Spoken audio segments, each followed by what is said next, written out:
இன்று நாம் தியானிக்க போகிற ஆண்டவருடைய செய்தி இயேசுவின் முகத்தின் 7 தோரணைகள். 7 positives of Jesus face. ஆண்டவர் இயேசு கிறிஸ்துவினுடைய முகத்தின் 7 தோரணைகள். நம்முடைய ஆண்டவராகிய இயேசு கிறிஸ்து இந்த உலகத்தில் தான் வாழ்ந்ததான நாட்களில் தன்னுடைய ஊழிய ஸ்தலத்தில் அல்லது ஊழியம் செய்த காலங்களில் அவருடைய முகங்கள் சில சூழ்நிலைகளில் மாறினது. என்ன காரணத்துக்காக அவருடைய முகம் மாறிற்று? இன்றைக்கு அவருடைய முகம் நம்முடைய வாழ்க்கையை கவனிக்கும் பொழுது எப்படி இருக்கும் என்பதை இந்த ராத்திரி நாம் சிந்தித்துக் கொள்ள பரிசுத்த தேவன் நமக்கு கிருபை தருவாராக. ஆண்டவருக்கு ஸ்தோத்திரம். உலகத்தில் மனிதர்களை நாம் பார்க்கும் பொழுது மனிதர்களுடைய இருதயத்தில் என்னென்ன தோரணைகள் இருக்கின்றதோ அவைகள் முகத்திலே வெளிப்படுகின்றது. ஆங்கிலத்தில் சொல்லுவார்கள் face is the index of heart. இருதயத்தினுடைய வெளிப்பாடு முகம். ஒரு மனிதனுடைய இருதயம் துக்கமாக இருந்தால் அவனுடைய முகம் துக்கமாக காட்சி அளிக்கும். ஒரு மனிதனுடைய இருதயம் சந்தோஷமாக இருந்தால் அவனுடைய முகம் சந்தோஷமாக காட்சி அளிக்கும். ஒரு மனிதனுடைய இருதயம் கோபம் நிறைந்ததா இருந்தால் அந்த மனிதனை பார்க்கும் பொழுது அல்லது அந்த கோபத்துக்கு காரணமானவனை பார்க்கும் பொழுது நம்முடைய முகம் அந்த கோபத்தின் தோரணையை விளங்க பண்ணும். இப்படி ஒவ்வொரு சூழ்நிலையும் உள்ளத்தில் எப்படி இருக்கிறதோ அதே போல முகம் காண்பித்துக் கொடுக்கிறது. அப்படியானால் ஆண்டவர் இயேசு ஜனங்களை பார்க்கும் பொழுது சில இடங்களில் அவருடைய முகம் சில தோரணைகளை வெளிப்படுத்தினது.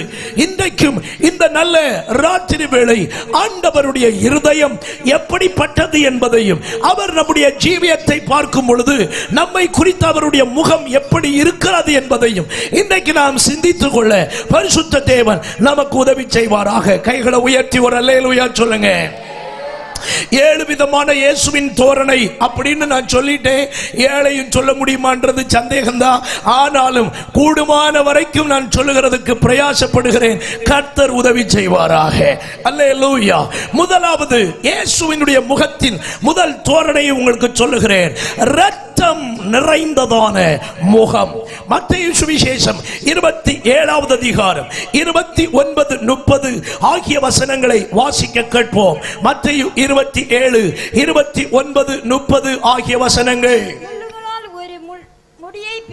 போர்ச்சேவகர்கள் முள்ளுகளினால் ஒரு முடியை பின்னி அவருடைய சிரசின் மேல் வைத்து அவர் வலது கையில் ஒரு கோலை கொடுத்து அவர் முன்பாக முழங்கார்படியிட்டு யூதருடைய ராஜாவே வாழ்க என்று அவரை பரியாசம் பண்ணினார்கள். லூக்கா 22வது அதிகாரம் 44வது வசனத்தையும் வாசிக்க கேட்போம். லூக்கா 22:44. அவர் மிகவும் வியாகுலப்பட்டு அதிக ஊக்கத்தோட ஜெபம் பண்ணினார். அவருடைய வேர்வை பெருந்துளிகளால் தரையிலே விழுந்தது. இனி யோவான் சுவிசேஷம் 19வது அதிகாரம் அதனுடைய 2வது வசனத்தையும் 3வது வசனத்தையும் வாசிக்க கேட்போம்.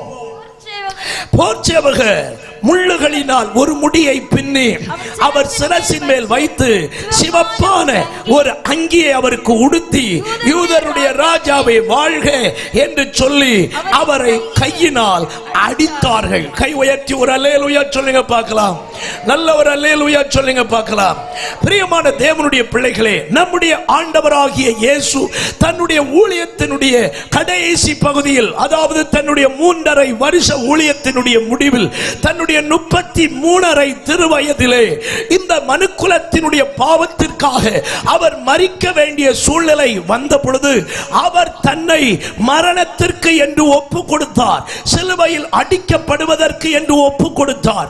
அப்படி அவர் தன்னை ஒப்பு கொடுத்த பொழுது இந்த ரோம போர்ச்சேவகர்கள் அவரை பிடித்து அவரை நியாய விசாரணைக்காக கொண்டு போனார்கள். ஆண்டவருக்கு ஸ்தோத்திரம். பிலாத்துவினுடைய அரண்மனையில் வைத்து நடந்த ஒரு விஷயம்.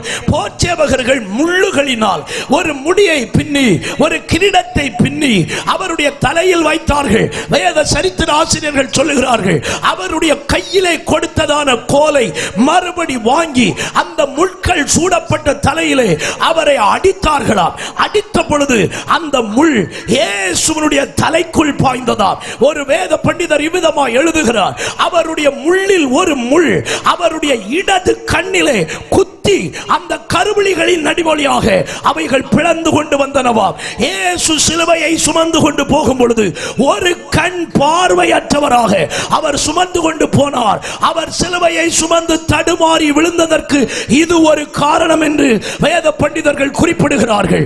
அவருடையதான சிரசில் இருந்து இரத்தம் வடிய ஆரம்பித்தது. முள்ளுகள் அவருடைய தலையில் குத்தப்பட்டதினால் ஆண்டவருக்கு ஸ்தோத்திரம். 2.5 அங்குலம் நீளம் உள்ளதான முள், இன்றைக்கும் அந்த முள்ளுக்கு பெயர் கிரைஸ்ட் தான் என்று அழைக்கப்படுகிறது. இயேசு கிறிஸ்துவினுடைய சிரசிலே அடிக்கப்பட்ட அந்த முள் இந்த நாள் வரைக்கும் அழைக்கப்படுவது கிறிஸ்துவினுடைய முள் என்று இன்றைக்கும் எருசலேம் முழுவதும் அழைக்கப்பட்டு கொண்டிருக்கிறது. அப்படி அந்த முள் அவருடைய சிரசிலே பாய்ந்தது முதல் ஆண்டவருக்கு ஸ்தோத்திரம் இரத்தம் வடிய ஆரம்பித்தது. அந்த இரத்தம் அவருடைய முகத்தின் வழியாக வந்தது. அந்த முகத்தில் வழிந்த இரத்தத்தின் காட்சி இன்றைக்கும் பல இடங்களில் பிக்சரைஸ் பண்ணப்பட்டிருக்கிறது. உங்களால் கவனிக்க முடிகிறது. இயேசுவின் அழகு நிறைந்த முகம் பிலாத்துவின் அரண்மனைக்குள் வைத்து இரத்தம் நிறைந்த முகமாக மாறினது. எதற்காக இரத்தம் நிறைந்த முகமாய் அவருடைய முகம் மாறினது? ஒரு மனிதன் இந்த முகத்தை பார்க்கும் பொழுது கண்டு கொள்ள வேண்டிய தெய்வீக ரகசியம் என்ன?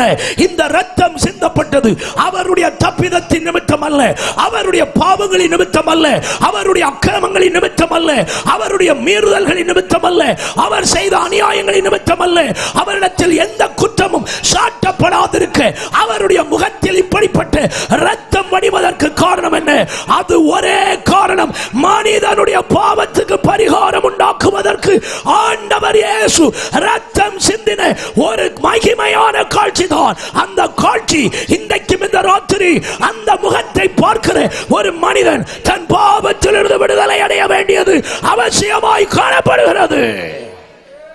கைகளை உயர்த்தி ஒரு அல்லேலூயா சொல்லுங்க. இன்றைக்கும் இந்த ராத்திரி வேளை அன்றைக்கு முகத்திலே ரத்தம் வடிய மனுக்குலத்துக்காய் மனுக்குலத்துக்காய் பாவ பரிகாரியாய் தன்னை அர்ப்பணித்த இயேசு இன்றைக்கும் பாவத்தில் வாழ்கிற அந்த மனிதர்களுக்காக இன்றைக்கும் பிதாவினுடைய வலது பாரிசத்தில் அவர் சிந்தின இரத்தத்தை பிதாவுக்கு முன்பாக பேசி பேசி ஒவ்வொருவன் மேலும் கிருபை பாராட்டும்படி பிதாவுக்கு முன்னே வரிந்து பேசிக் கொண்டிருக்கிறார். இன்றைக்கும் இந்த ராத்திரி வேளை பாவத்தின் வல்லமைகளில் இருந்து விடுபட முடியாதபடி, பாவ அநியாயங்களில் இருந்து விடுதலை பெற முடியாதபடி இன்றைக்கு வாழ்கிற அன்பான சகோதரா சகோதரி, இந்த ராத்திரி உனக்காக ரத்தம் சிந்தின இயேசு இன்றைக்கு உன்னை ரட்சிப்பதற்கு ஆவல் உள்ளவராய் இருக்கிறார். உன் பாவ வழிகளை விட்டு மனம் திரும்பி, உன் அநியாய வழிகளை விட்டு மனம் திரும்பி இயேசுவின் பக்கமாய் திரும்ப இந்த ராத்திரி உன்னை அவர் அழைக்கிறார். ஹல்லேலூயா. இந்த காட்சியை தான் சுமார் இயேசு பிறப்பதற்கு 600 வருடங்களுக்கு முன்னே இந்த உலகத்திலே வாழ்ந்த ஏசாயா என்று அழைக்கப்படுகிற தீர்க்கதரிசி அவர் ஆண்டவரை பற்றி பல காரியங்களை சொல்லி இருக்கிறார். இயேசுவினுடைய குழந்தை பிறப்பு முதல் 1000 வருட அரசாட்சி வரைக்கும் எழுதப்பட்டிருக்கிற ஒரு சுருக்கங்கள் நிறைந்த புத்தகம் தான் ஏசாயா தீர்க்கதரிசியினுடைய புத்தகம். அதிலே 53வது அதிகாரத்திலே அவருடைய பாடுகளை அவர் தரிசித்து எழுதுகிறார். ஆண்டவருக்கு ஸ்தோத்திரம். 5வது வசனத்திலிருந்து நீங்கள் கவனித்தால் அவர் இப்படி சொல்லுகிறார், மெய்யாகவே வாசிக்க கேட்போம். நம்முடைய மீறுதல்களின் நிமித்தம் அவர் காயப்பட்டு, அவருடைய அக்கிரமங்களின் நிமித்தம் நம்முடைய அக்கிரமங்களின் நிமித்தம் அவர் நொறுக்கப்பட்டார். நமக்கு சமாதானத்தை உண்டு பண்ணும் ஆக்கினை அவர் மேல் வந்தது. அவருடைய தழும்புகளாலே குணமாகிறோம். இன்றைக்கும் இந்த நல்ல ஆண்டவர் ராத்திரி வேளை இந்த சத்தத்தை தூரத்திலும் சமீபத்திலும் கேட்கிற அன்பான தேவனுடைய பிள்ளைகளே, தேசவாசிகளே, ஆண்டவர் இயேசு கிறிஸ்து ஒருவர் மாத்திரம்தான் மனிதனுடைய அக்கிரமங்களுக்காக அடிக்கப்பட்டவர், மனிதனுடைய மீறுதல்களுக்காக நொறுக்கப்பட்டவர். அவர் ஒருவர் மட்டும்தான் மனுஷனை பாவத்தின் வல்லமைகளில் இருந்து விடுவிக்க போதுமானவராய் இருக்கிறவர். அவர் ஒருவர் மட்டும்தான் பாவத்துக்கு அதிகாரியாகிய சாத்தானுடைய கிரியைகளை ஜெயிக்கிறவர். இன்னும் சொல்கிறேன், உன்னை பாவம் செய்ய வைக்கிற பிசாசு இயேசுவின் வார்த்தைக்கு மட்டும்தான் கீழ்ப்படிவானே தவிர வேறு எவனுடைய வார்த்தைக்கும் அவன் கீழ்ப்படுகிறவன் அல்ல. இனி இந்த மனுஷனை தொடாதே என்று அவர் கட்டளையிட்டால் அவன் உன்னை பாவம் செய்ய வைக்க முடியவே முடியாது. குமாரன் விடுதலையாக்கினால் மெய்யாகவே நீங்கள் விடுதலை ஆகிறீர்கள். அல்லேலூயா, ஆமென். கைகளை உயர்த்தி ஒரு அல்லேலூயா சொல்லுங்க. இந்த உலகத்துல பேய் கீழ்ப்படுகிறது ஒரே ஒருவருக்கு தான், ஆண்டவர் இயேசு கிறிஸ்து ஒருவருக்கு மட்டும். ஒரு அல்லேலூயா சொல்லுங்க. நானும் இத்தனை ஆயிரம் கிருபையால இத்தனை கூட்டங்கள், இத்தனையோ 100 கூட்டங்கள் ஆண்டுடைய கிருபையால பேசியிருக்கிறேன். எத்தனையோ இடத்துல பிசாசுகள் ஆடி ஓடுது. எனக்கு ஒரு ஆச்சரியம், இதுவரைக்கும் இயேசு என்ற பெயர்ல ஒரு பிசாசும் ஆடல. ஒரு அல்லேலூயா சொல்லுங்க. ஆமா, எனக்கு யாரு கோவப்பட்டாலும் எனக்கு கவலை கிடையாது. ஓப்பனா சொல்றேன், இங்க யாராவது பேய் துரத்துனவங்க இயேசுன்ற பேர்ல ஒரு பேய் ஆடிச்சுன்னா கை உயர்த்துங்க. இன்னைக்கே இந்த ஊழியத்தை விட்டு ஓடிடுறேன். ஒரு அல்லேலூயா சொல்லுங்க. நானும் பல 100 பேய்களை துரத்தி இருக்கேன். இன்னைக்கு வரைக்கும் ஒரு பேய் கூட இயேசு வந்திருக்கேன்னு சொன்னது இல்ல. ஆனா எல்லா பேயும் சொன்னது, ஐயோ இயேசுவை பார்க்கிறேன், என்னால இவனுக்குள்ள இருக்க முடியாது, இயேசுவை பார்க்கிறேன், இவனை விட்டு நான் போறேன். ஒரு அல்லேலூயா சொல்லுங்க. அப்படின்னா நான் ஆதாரபூர்வமா சொல்றேன், இயேசு என்ற ஒரு பெயருக்குள்ள மட்டும்தான் பிசாசு நடுங்குகிறது. அதனால தான் நாங்க பாடுகிறோம், வேதாளம் பாதாளம் யாவையும் ஜெயித்த வல்லமை உள்ளதான நாமம் நான் பிரசங்கிக்கிற ஆண்டவராகிய இயேசு கிறிஸ்துவின் நாமம். பாவம் செய்கிற எவனும் பிசாசினாலே உண்டாயிருக்கிறார், அவனுடைய வித்து அவனுக்குள் நிலைத்திருக்கிறதா. இந்த ராத்திரி உன்னை பாவத்தின் கயிர்களால் கட்டி வைத்திருக்கிற பிசாசை உன்னை விட்டு விடுதலையாக்க வல்லமை உள்ள ஒருவர் இருக்கிறார். அவர் நான் பிரசங்கிக்கிற ஆண்டவராகிய இயேசு. விட முடியாத பாவத்தோடு போராடுகிற சகோதரா சகோதரி, இந்த ராத்திரி இந்த இரட்சகருடைய பாதத்தில் வா, உனக்கு அவர் விடுதலை தர வல்லவர். ஹல்லேலூயா. கைகளை உயர்த்தி ஒரு அல்லேலூயா சொல்லுங்க. சந்தோஷமா ஒரு அல்லேலூயா சொல்லுங்க. ஆண்டவராகிய இயேசு கிறிஸ்து உன் பாவங்களுக்காக மரித்தார் என்பதை நீ விசுவாசித்து அவரிடத்திலே வருவாயானால் அவருடைய அதிகாரம் உன்னை விடுதலையாக்குகிறது. இது பல தடவை சிந்தப்பட்ட இரத்தம் அல்ல, ஒரே தரம் சிந்தப்பட்டு மனுக்குலத்துக்கு நித்திய காலமாக பாவ மன்னிப்பாகிய மீட்பை இந்த உலகத்தில் உண்டாக்கி வைத்த இரத்தம். அவருடைய குமாரனை ஒருவன் விசுவாசித்தால் அவனை ரட்சிக்க வேண்டும் என்பது தேவனுடைய சட்டமாக இருக்கிறது. ஆகவே அவரிடத்தில் வருகிறவரை தன்னுடைய சட்டத்தின்படி அவர் விடுதலையாக்குகிறவராக இருக்கிறார். கை உயர்த்தி ஒரு அல்லேலூயா சொல்லுங்க. சந்தோஷமாய் உங்களுக்கு ஒரு அல்லேலூயா சொல்லுங்க பார்க்கலாம். சந்தோஷமா ஒரு அல்லேலூயா சொல்லுங்க. இயேசு கிறிஸ்துவின் இரத்தம் தான் உன்னை பாவத்தில் இருந்து மீட்டெடுக்கிறது. எபேசியர் எழுதின நிருபம் 1வது அதிகாரம் அதனுடைய 7வது வசனத்தை வாசிக்க கேட்போம். எபேசியர் 1:7. அவருடைய கிருபையின் ஐஸ்வரியத்தின்படியே இவருடைய இரத்தத்தினாலே பாவ மன்னிப்பாகிய மீட்பு இவருக்குள் நமக்கு உண்டாயிருக்கிறது. கொலோசியர் 1வது அதிகாரம் அதனுடைய 14வது வாக்கியம் கூட. கொலோசியர் 1 அவருக்குள் குமாரனாகிய அவருக்குள் அவருடைய இரத்தத்தினாலே பாவ மன்னிப்பாகிய மீட்பு நமக்கு உண்டாயிருக்கிறது. மீட்பு என்பது என்ன? அடிமைத்தனத்துக்குள் அகப்பட்டிருக்கிறவனுக்கு ஆண்டவர் கொடுக்கிற ஒரு இலவசமான விடுதலைக்கு பெயர்தான் மீட்பு என்று பெயர். ஆண்டவருக்கு ஸ்தோத்திரம். பழைய ஏற்பாட்டு காலத்திலே ஒரு கழுதையை மீட்டுக் கொள்ள வேண்டும் என்றால் அதற்காக ஒரு ஆட்டுக்குட்டி பலி செலுத்தப்பட வேண்டும். யாத்திராகம புத்தகம் 13வது அதிகாரம் அதனுடைய 13வது வசனத்தை வாசிக்க கேட்போம். கழுதையின் தலையீட்டை எல்லாம் கழுதையினுடைய தலையீட்டை எல்லாம் ஒரு ஆட்டுக்குட்டியால் மீட்டுக் கொள்வாயாக. ஒரு ஆட்டுக்குட்டியினால் மீட்டுக் கொள்வாயாக. மீட்காவிட்டால் அதன் கழுத்தை முறித்து போட்டு அதன் கழுத்தை முறித்து போட்டு உன் பிள்ளைகளில் முதற் பேரான சகல ஒரு அல்லேலூயா சொல்லுங்க பார்க்கலாம். கழுதையினுடைய தலையீட்டை மீட்டுக் கொள்ளாவிட்டா அத கழுத்தை முறிச்சு கொண்டு போடணுமா? இந்த காட்டு கழுதை எப்படிப்பட்டதா? வாசிங்க யோபுவின் புத்தகம் 39வது அதிகாரம் அதனுடைய 5 முதல் 7 வரை உள்ள வசனங்களை பார்த்தா அங்க அதுக்கு கேரக்டர் சொல்லப்பட்டிருக்கு. வாசிக்க கேட்போம். ஆமென். காட்டு கழுதையை தன்னிச்சையாக திரியப்பட்ட விட்டவர் யார்? அந்த காட்டு கழுதை குட்டிகளை அவிழ்த்தவர் யார்? அதற்கு நான் வனாந்தரத்தை வீடாகவும் ஊர்நிலத்தை வாசஸ்தலமாகவும் கொடுத்தேன். அது பட்டணத்தின் இரைச்சலை அலட்சியம் பண்ணி ஓடுகிறவனுடைய கூக்குரலை மதிக்கிறதில்லை. சரி, கவனிக்கிறீங்களா?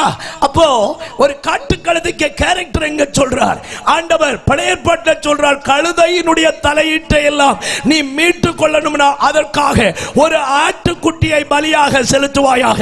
இந்த ராத்திரி சொல்லுகிறேன், ஜெபா இயேசுதாஸ் என்கிற காட்டு கழுதையை மீட்கும்படியாக இயேசு என்கிற ஆட்டுக்குட்டி எனக்காக பலியானார். இந்த ராத்திரி எத்தனை பேர் என்னை மீட்கும் இயேசு என்கிற ஆட்டுக்குட்டி பலி செலுத்தப்பட்டார் என்பதை விசுவாசிக்கிறவர்கள் உண்டானால் கரங்களை தட்டி என்னை மீட்கும்படி தன்னை தியாக பலியாய் செலுத்தின ஆண்டவர் இயேசு உயர்த்தப்படுவாராக. ஹல்லேலூயா. சந்தோஷமாய் ஒரு அல்லேலூயா சொல்லுங்க. இயேசுவின் முகம் இரத்த தோரணையோடு ஒரு மனிதன் பார்க்கும் பொழுது அவன் புரிந்து கொள்ளணும், அவர் எனக்காக பாவ மன்னிப்பாகிய மீட்பை உண்டாக்கும்படி இரத்தம் சிந்தின கிறிஸ்து என்பதை அறிந்து கொள்ள வேண்டும். இரண்டாவது, அவருடைய இரத்தம் நம்மை சுத்திகரிக்கிற இரத்தம். 1 யோவான் 1வது அதிகாரம் 7வது வசனத்தை படித்தால் அவருடைய இரத்தம் ஒரு மனிதனை கழுவி சுத்திகரிக்கிறது. வாசிக்க கேட்போம். அவர் ஒரு ஒளியில் இருக்கிறது போல நாமும் ஒளியிலே இருந்தால் ஒருவரோடு ஒருவர் ஐக்கியப்பட்டிருப்போம். அவருடைய குமாரனாகிய இயேசு கிறிஸ்துவினுடைய இரத்தம் சகல பாவங்களையும் நீக்கி நம்மை சுத்திகரிக்கும். ஒரு மனிதனை பரிசுத்தம் உள்ளவனாக, குற்றமற்றவனாக, தூய்மை உள்ளவனாக மாற்றுகிற வல்லமை உள்ள இரத்தம் ஆண்டவர் இயேசு கிறிஸ்துவினுடைய இரத்தம். இந்த இரத்தம் சுத்திகரிக்கிற ஒரு காரியத்தை கூட சொல்லி அடுத்த பகுதிக்குள்ள போயிடுறேன். எபிரேயர் எழுதின நிருபம் 9வது அதிகாரம் 14வது வசனத்தை கவனித்தால் இந்த இரத்தம் மனிதனுடைய மனசாட்சியை சுத்திகரிக்கிறதாம். வாசிக்க கேட்போம். ஆவியினாலே தம்மை தாமே பழுதற்ற பழுதற்ற பலியாக தேவனுக்கு ஒப்பு கொடுத்த கிறிஸ்துவினுடைய இரத்தம் ஜீவனுள்ள தேவனுக்கு ஊழியம் செய்யத்தக்கதாக உங்கள் மனசாட்சியை செத்த கிரியைகளற சுத்திகரிப்பது எவ்வளவு நிச்சயம் பாருங்கள். நம்முடைய மனசாட்சியை ஆண்டவருடைய இரத்தம் சுத்திகரிக்கிறதா? உங்கள் மனசாட்சியை தூய்மைப்படுத்துகிறது. ஒரு மனுஷனுடைய மனசாட்சி அவனை குற்றவாளி என்று சொல்லும் என்றால் அவனுக்கு நிம்மதி இருப்பதில்லை, அவனுக்கு சமாதானம் இருப்பதில்லை, அவனுக்கு நன்மைகள் இருப்பதில்லை. ஆனால் ஆண்டவர் இயேசு கிறிஸ்துவின் இரத்தம் ஒரு மனிதனை கழுவி சுத்திகரிக்கும் என்றால் அவனுடைய மனசாட்சியை கூட அது சுத்தமுள்ளதாக மாற்றி விடுகிறது.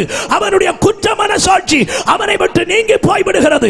அவனுடைய குற்றம் நிறைந்த எண்ணம் அவனை விட்டு விலகி போய்விடுகிறது.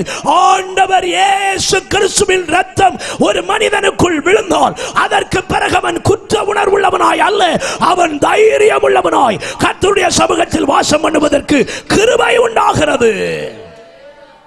இந்த ராத்திரி வேளை ஆண்டவருடைய வார்த்தையை கேட்கிற அன்பான தேவ ஜனமே, தேசவாசிகளே, ஆண்டவர் இயேசு கிறிஸ்துவின் முகம் உனக்கு சொல்லித் தருகிற முதல் பாடம், உன் பாவங்களுக்காக நான் அடிக்கப்பட்டேன் என்பதை, உன் அக்கிரமங்களுக்காக நான் ரத்தம் சிந்தினேன் என்பதை, உன்னுடையதான அநியாயங்களுக்காக, சாபங்களுக்காக, எல்லாவற்றுக்காக நான் ரத்தம் சிந்தினேன் என்பதை உனக்கு வெளிப்படுத்தி காட்டுகிற முகம்தான் என் ஆண்டவர் இயேசு கிறிஸ்துவினுடைய முகம்.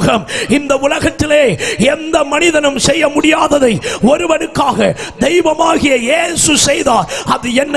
பாவத்துக்கு பரிகாரமாக தன்னுடைய இரத்தத்தை இந்த உலகத்தில் சிந்தினது. வேதம் சொல்லுகிறது, இரத்தம் சிந்துதல் இல்லாமல் பாவ மன்னிப்பு உண்டாகுவது இல்லை. இரத்தம் சிந்தாமல் பாவத்துக்கு மன்னிப்பு கிடைப்பது இல்லை. ஆண்டவருக்கு ஸ்தோத்திரம். ஆனபடினால்தான் ஆண்டவர் இயேசு கிறிஸ்துவினுடைய இரத்தம் இந்த உலகத்திலே மனிதனுக்கு பாவத்துக்கு மீட்பு உண்டாக்கும்படி இந்த உலகத்தில் சிந்தப்பட்டது. காரணம் என்ன? இந்த உலகத்தில் மனிதனுடைய பாவத்தை கழுவுவதற்கு எந்த மனிதனுடைய இரத்தமும் தூய்மை உள்ளதாக இல்லை. இந்த உலகத்தில் உள்ள யாருடைய இரத்தமும் தூய்மை உள்ளதாக இல்லை. மிருகங்களுடைய இரத்தம் ஆத்துமா இல்லாததினால் அது ஆத்துமாக்களுக்கு நித்தியமான பாவ மன்னிப்பை உண்டாக்க முடியாது. ஆகபடியால் தான் பழைய ஏற்பாடு சொல்கிறது, எவனுடைய பாவங்கள் மூடப்பட்டதோ அவன் பாக்கியவான். பழைய ஏற்பாட்டில் மிருகங்களுடைய இரத்தத்தின் மூலம் பாவங்களை கர்த்தர் மக்களை விட்டு மூடிக்கொண்டிருந்தார். ஆனால் புதிய ஏற்பாட்டிலே உங்களுடைய பாவமும் என்னுடைய பாவமும் மூடப்படவில்லை. உங்களுடைய பாவமும் என்னுடைய பாவமும் அவருடைய இரத்தத்தினால் கழுவப்பட்டு நீங்கள் சுத்திகரிக்கப்பட்டவர்களாய் மாற்றப்பட்டிருக்கிறீர்கள். கைகளை உயர்த்தி ஒரு அல்லேலூயா சொல்லுங்க. இன்றைக்கும் அந்த இரத்தம் எந்த மனிதனையும் கழுவுவதற்கு வல்லமை உள்ளதாயிருக்கிறது.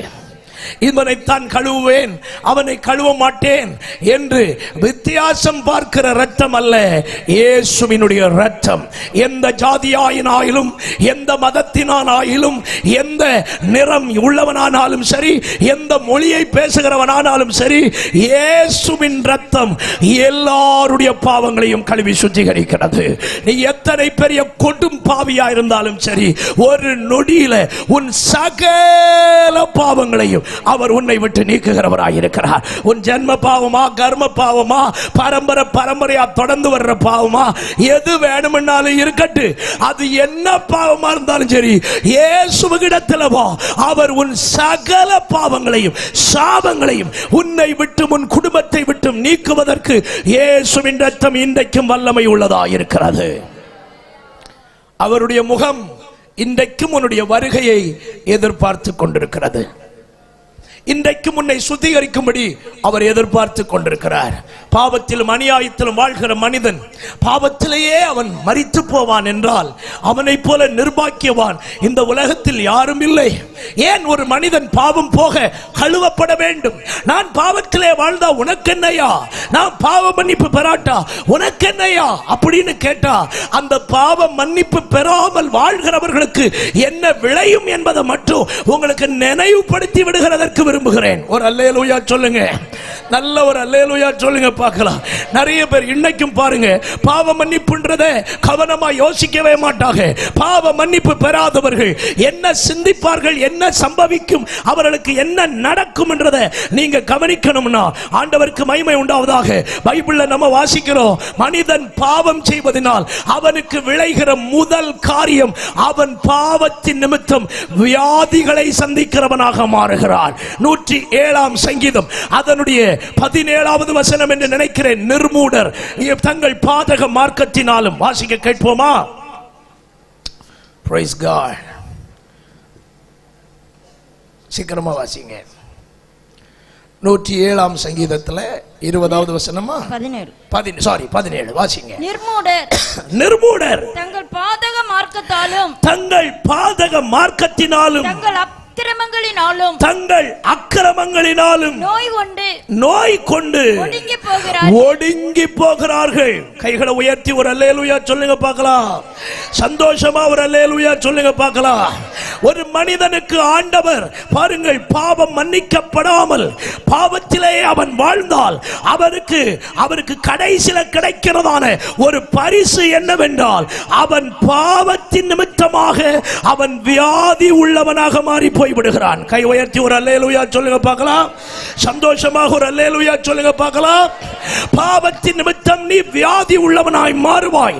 பாவம் மன்னிக்கப்பட்டால் உன் அக்கிரமங்களை மன்னித்து உன் நோய்களை குணமாக்கி உனக்கு பரிசுத்தமான வாழ்க்கையை தருகிறதற்கு இயேசு வல்லவர். 103ஆம் சங்கீதம் அதனுடைய ஆமென் 3வது வசனத்திலே சங்கீதக்காரர் சொல்லுகிறார், அவர் உன் வாசிங்க, அவர் உன் அக்கிரமங்களை எல்லாம் மன்னித்து உன் நோய்களை எல்லாம் குணமாக்கி உன் பிராணனை அழிவுக்கு விலக்கி மீட்டு கிருபையினாலும் இரக்கங்களினாலும் உன்னை முடிசூட்டி. பாருங்க, ஆண்டவர் எப்படி ஒரு மனிதனுடைய பாவத்தை மன்னிக்கும் பொழுது அவனுடைய நோய்கள் மாறுகிறது. பாருங்க, பாவத்தினால் வியாதிப்பட்டு கிடக்கிறாயா சகோதரா?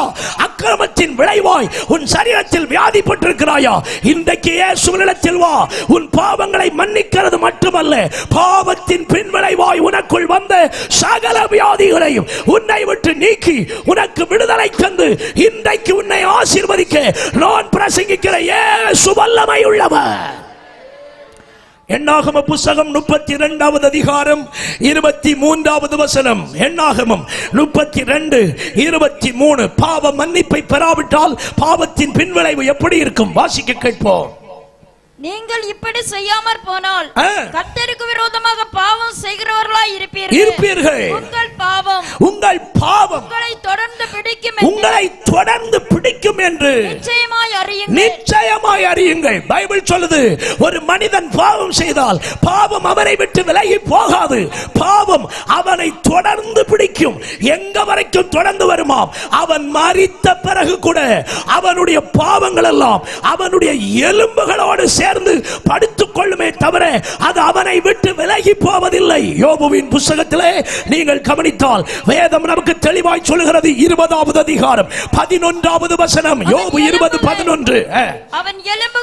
அவன் எலும்புகள் அவனுடைய வால வயதினுடைய பாவங்களினாலே நிறைந்திருந்து அவனோடு கூட மண்ணிலே படுத்துக் கொள்ளும். சகோதரா, பாவம் செய்து வாழ்ந்து பாவத்துக்கு மன்னிப்பு பெறாமல் இந்த உலகத்திலே நீ மரித்து போவாய் என்றால், நீ மரிக்கிறதோடு உன் ஜீவியம் முடிந்து விட்டது என்று நினைக்காதே.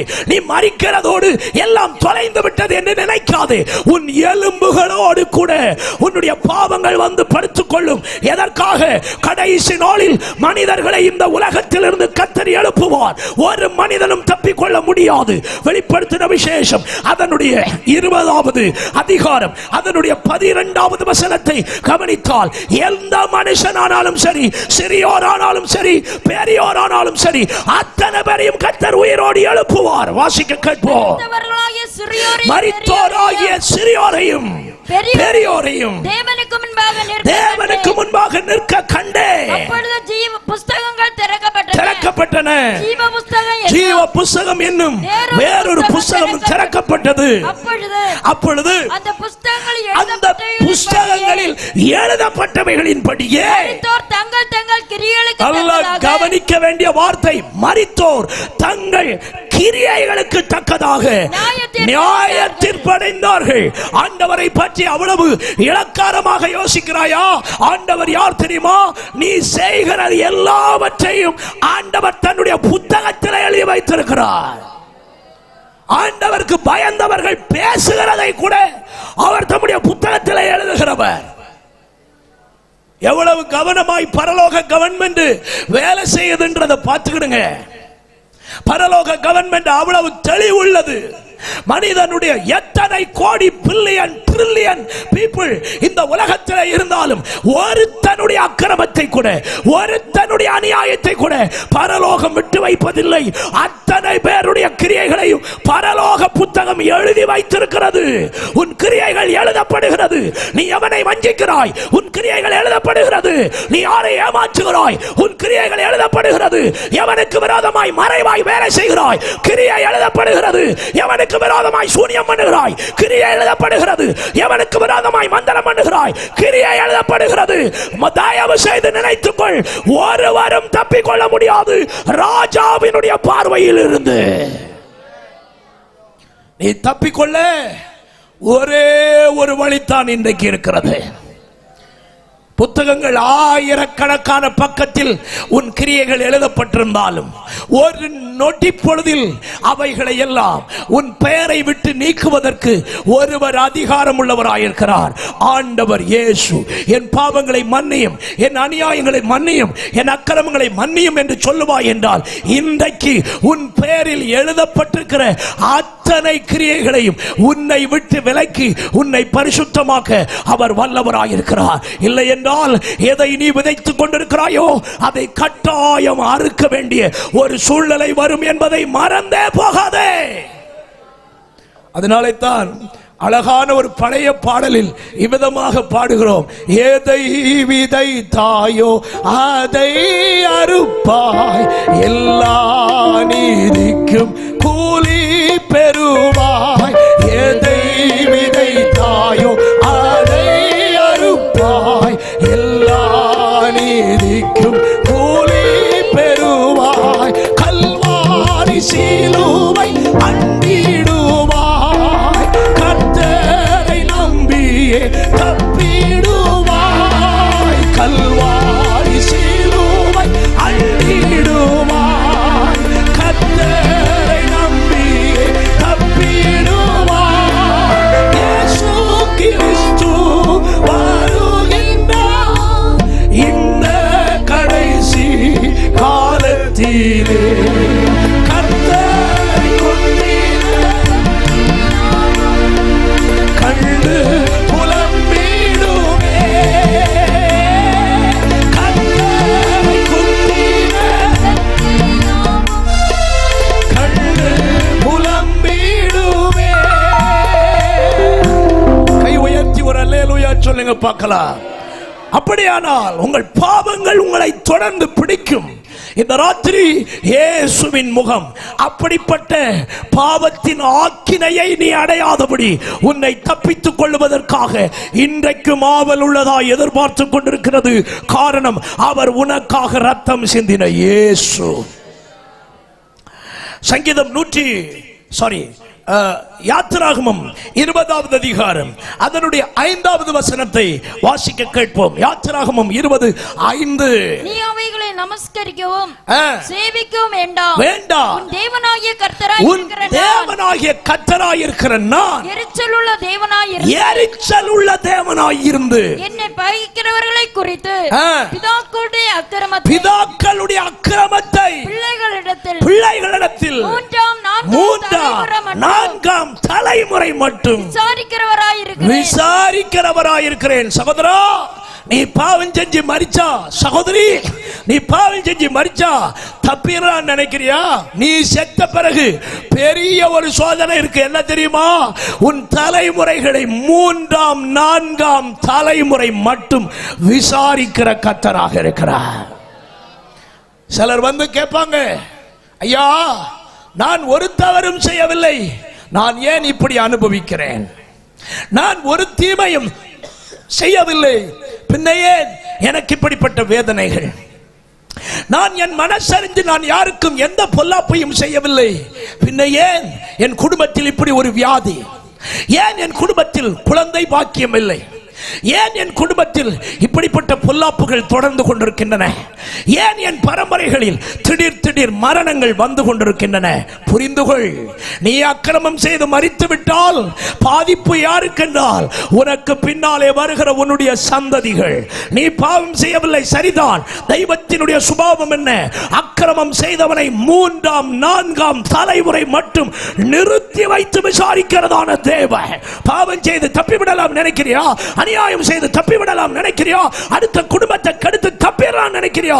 இல்லை, உன்னுடைய அக்கிரமங்களை 3ஆம் 4ஆம் தலைமுறை மட்டும் விசாரிக்கிற கர்த்தர். தப்புவதற்கு ஒரு வழிதான் இருக்கிறது. இயேசுவினிடத்தில் நீ செய்த அநியாயங்களை எல்லாம் வந்து ஒத்துக்கொண்டு அவரிடத்தில் மன்னிப்பு கேட்டாய் என்றால் அவர் உன் அக்கிரமங்களை எல்லாம் மன்னித்து அதன் நிமித்தம் வருகிற எல்லா பின்விளைவுகளையும் உன்னை விட்டு நீக்கி உன்னை மாத்திரமல்ல உன்னுடைய சந்ததிகளையும் ஆசீர்வதிக்கிறார். உன்னை நீதிமானாய் எப்பொழுது மாற்றுகிறாரோ அது முதல் உன் பிள்ளைகளும் பாக்கியவான்களாகி விடுவார்கள். நீதிமான் தன் உத்தமத்தில் நடக்கிறான், அவனுக்கு பின்னே அவனுடைய பிள்ளைகளும் பாக்கியவான் பாக்கியவான்களாயிருப்பார்கள். உன் தலைமுறையை தொடர்ந்து வருகிற சாபம் அழிய வேண்டுமோ? இன்றைக்கு ஒரு வழி உனக்கு காண்பிக்கப்படுகிறது. அது இயேசு என்னும் இரட்சகரை நீ பற்றிக் கொள்ளுவதினால். இந்த ராத்திரி அவரை அண்டிக் கொள்ள கர்த்தர் உனக்கு கிருபை தருவாராக. கைகளை உயர்த்தி ஆண்டவருக்கு ஒரு அல்லேலூயா சொல்லலாமே. சந்தோஷமாய் ஒரு அல்லேலூயா சொல்லுங்க பார்க்கலாம். ஆண்டவருக்கு மகிமை உண்டாவதாக. அப்போ ஆண்டவர் இயேசு கிறிஸ்துவின் முதல் முகத்தோரணை அவருடைய முகம் இரத்தம் நிறைந்ததாக காணப்பட்டதான முகம். இரண்டாவது இயேசுவின் முகத்தினுடைய தோரணை என்ன?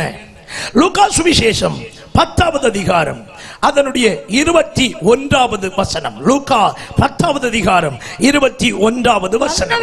இயேசு ஆவியிலே களி கூர்ந்து, அப்பொழுது இயேசு ஆவியிலே களி கூர்ந்து, பிதாவே, பிதாவே, வானத்துக்கும் பூமிக்கும் ஆண்டவரே, வானத்துக்கும் பூமிக்கும் ஆண்டவரே, இவைகளை நீர் ஞானிகளுக்கும், இவைகளை நீர் ஞானிகளுக்கும், கல்விமான்களுக்கும் மறைத்து, கல்விமான்களுக்கும் மறைத்து, பாலகருக்கு வெளிப்படுத்தினபடியால், பாலகருக்கு வெளிப்படுத்தினபடியால் உம்மை ஸ்தோத்தரிக்கிறேன், உம்மை ஸ்தோத்தரிக்கிறேன். ஆம் பிதாவே, ஆம் பிதாவே, இப்படி செய்வது உம்முடைய திருவுளத்துக்கு சித்தமாயிருந்தது. கைகளை உயர்த்தி ஒரு அல்லேலூயா சொல்லுங்க.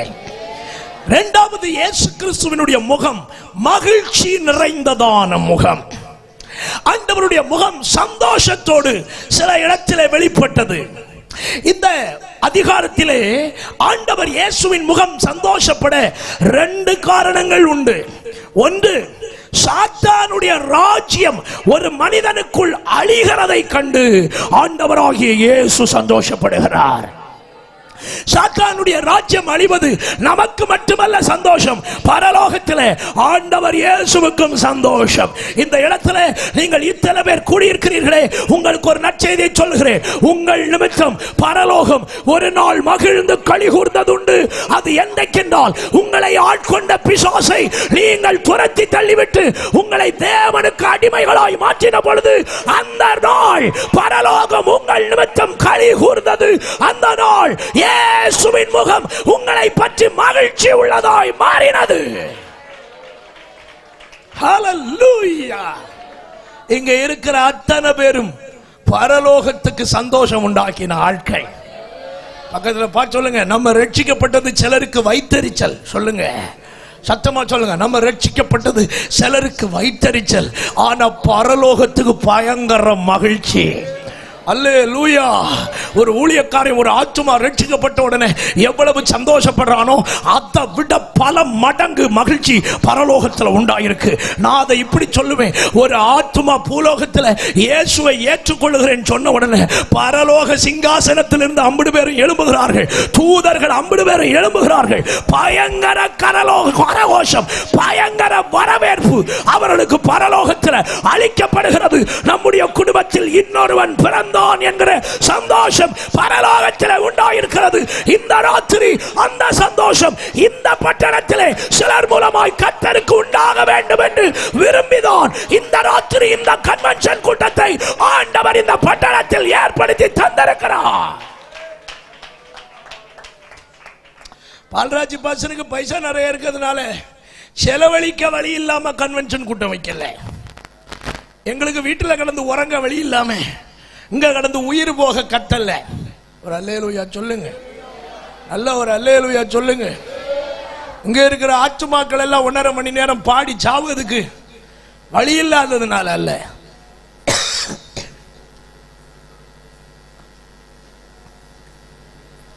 எங்களுக்கு வேலை செய்து சாப்பிட தெரியாததுனாலே அல்ல, இயேசுவை பிரசங்கித்துக் கொண்டிருக்கிறது. சிலர் நினைக்கிறது என்னன்னா, அந்த ஊழியக்கார பயிலுக்கெல்லாம் வேலை செய்யறதுக்கு பயங்கர நோக்காடு. ஏசு ஏசுன்னு சொல்லிட்டு பிச்சை எடுத்து தின்னு. எங்க பேக்ரவுண்ட் எல்லாம் கொஞ்சம் தெரிஞ்சுக்க, என்ன நாங்க எங்க இருந்து வந்தோம்ன்றத முதல்ல தெரி.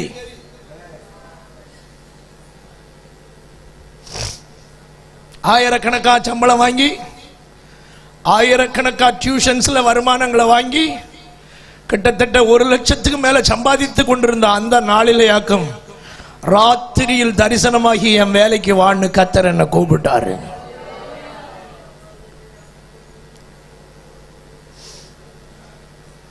நான் இருந்த ஃபீல்டில் இன்னைக்கு இருந்திருந்தா உலக பிரகாரமா நான் நல்லா தான் இருந்திருப்பேன். என்னை பற்றி தெரிஞ்ச நண்பர்களுக்கு தெரியும் நான் யாருன்னு. ஒரு அல்லேலூயா சொல்லுங்க. அப்படி சோத்துக்கு வழி இல்லாததுனால பிரசங்கம் பண்ணி சோறு தின்னணும்னு சொல்லி இயேசுநாதரை பிரசங்கிக்க வந்த ஆள் அல்ல ஜபா இயேசுதாஸ். அது பரலோகத்துக்கு நல்லாவே தெரியும்.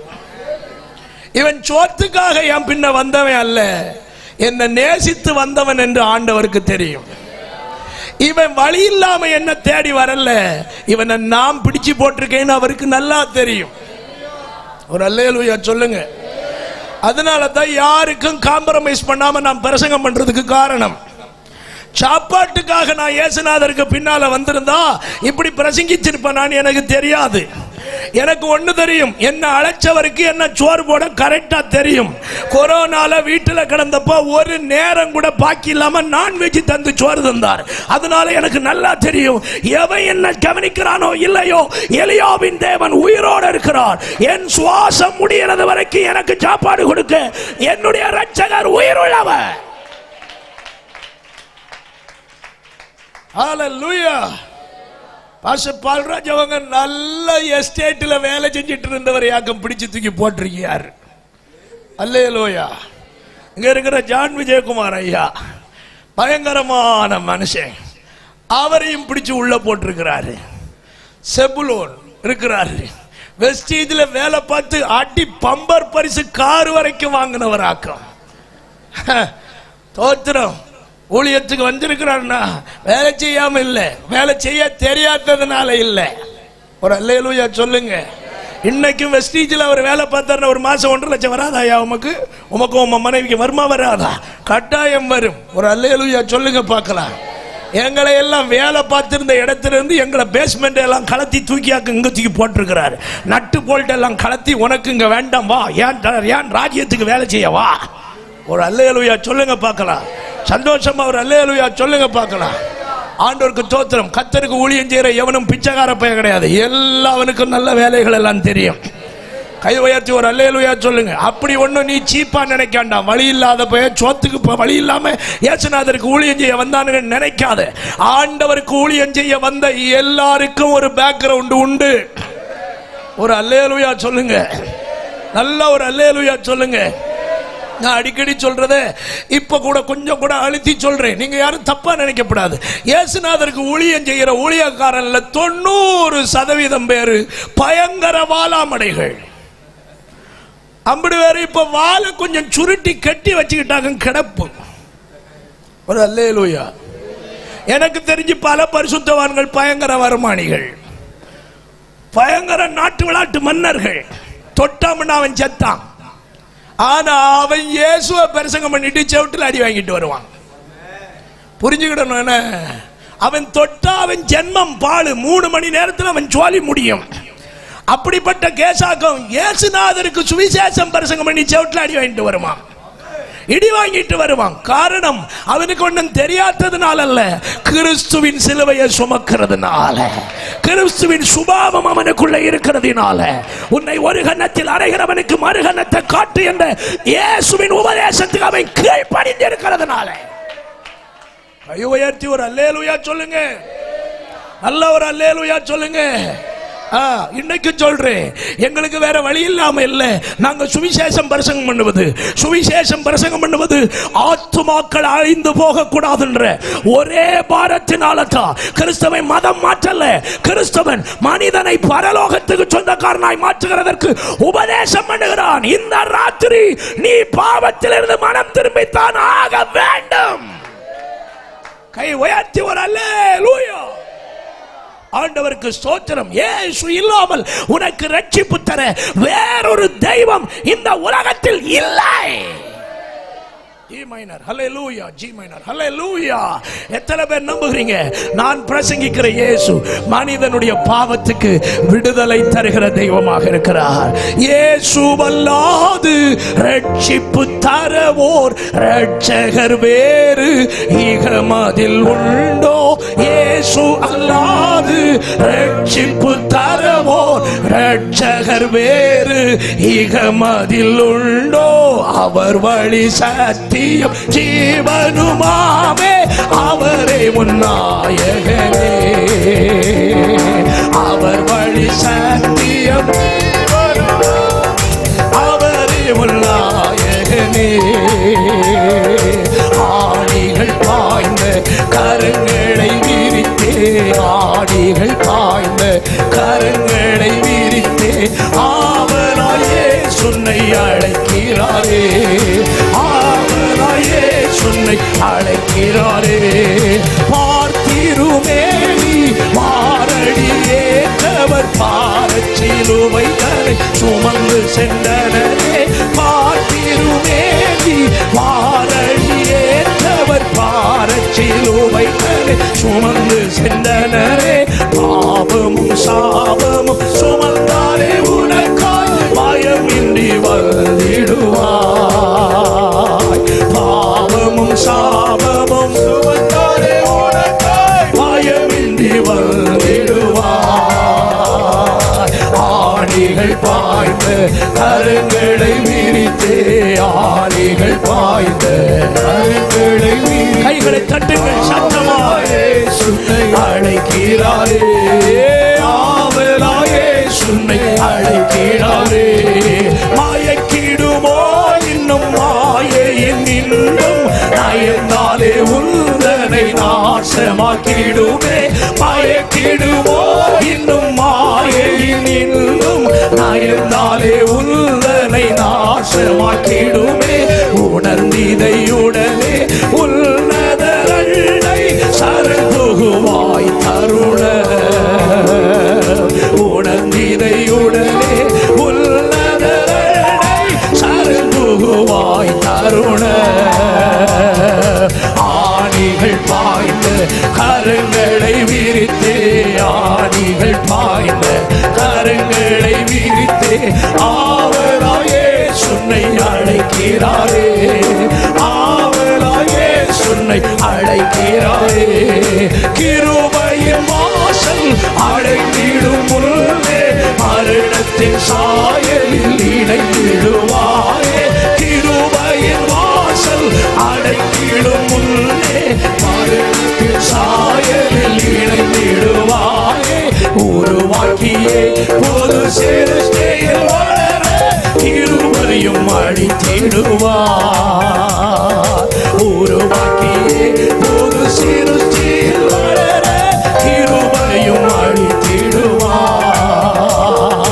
ஆணிகள் பாய்ந்த கரங்களை விரித்தே, ஆணிகள் பாய்ந்த கரங்களை விரித்தே, ஆவலாயே சுன்னை அழைக்கிறாரே, ஆவலாயே சுன்னை அழைக்கிறாரே. ஓ இயேசுவல்லாது ரட்சிப்பு தரவோ ரட்சகர் வேறு இகமதிலுள்ளோ. இயேசுவல்லாது ரட்சிப்பு தரவோ ரட்சகர் வேறு இகமதிலுள்ளோ. அவர் வழி சத்தியம் ஜீவனுமாயே, அவரே முன்னாயகரே. அவர் வழி சத்தியம் ஜீவனுமாவே, அவரே முன்னாயகரே. ஆணிகள் பாய்ந்த கரங்களை விரித்தே, ஆணிகள் பாய்ந்த கரங்களை விரித்தே, ஆவலாயே சுன்னை அழைக்கிறாரே, ஆவலாயே சுன்னை அழைக்கிறாரே, ஆவலாயே சுன்னை அழைக்கிறாரே, ஆவலாயே சுன்னை அழைக்கிறாரே. கரங்களை தட்டி ராஜாதி ராஜாவை உயர்த்தி மகிமைப்படுத்தலாமே. ஹல்லேலூயா. ஆண்டவர் இயேசு கிறிஸ்துவினுடைய முகம் மகிழ்ச்சி அடைகிறதினுடைய முதல் பக்கம்.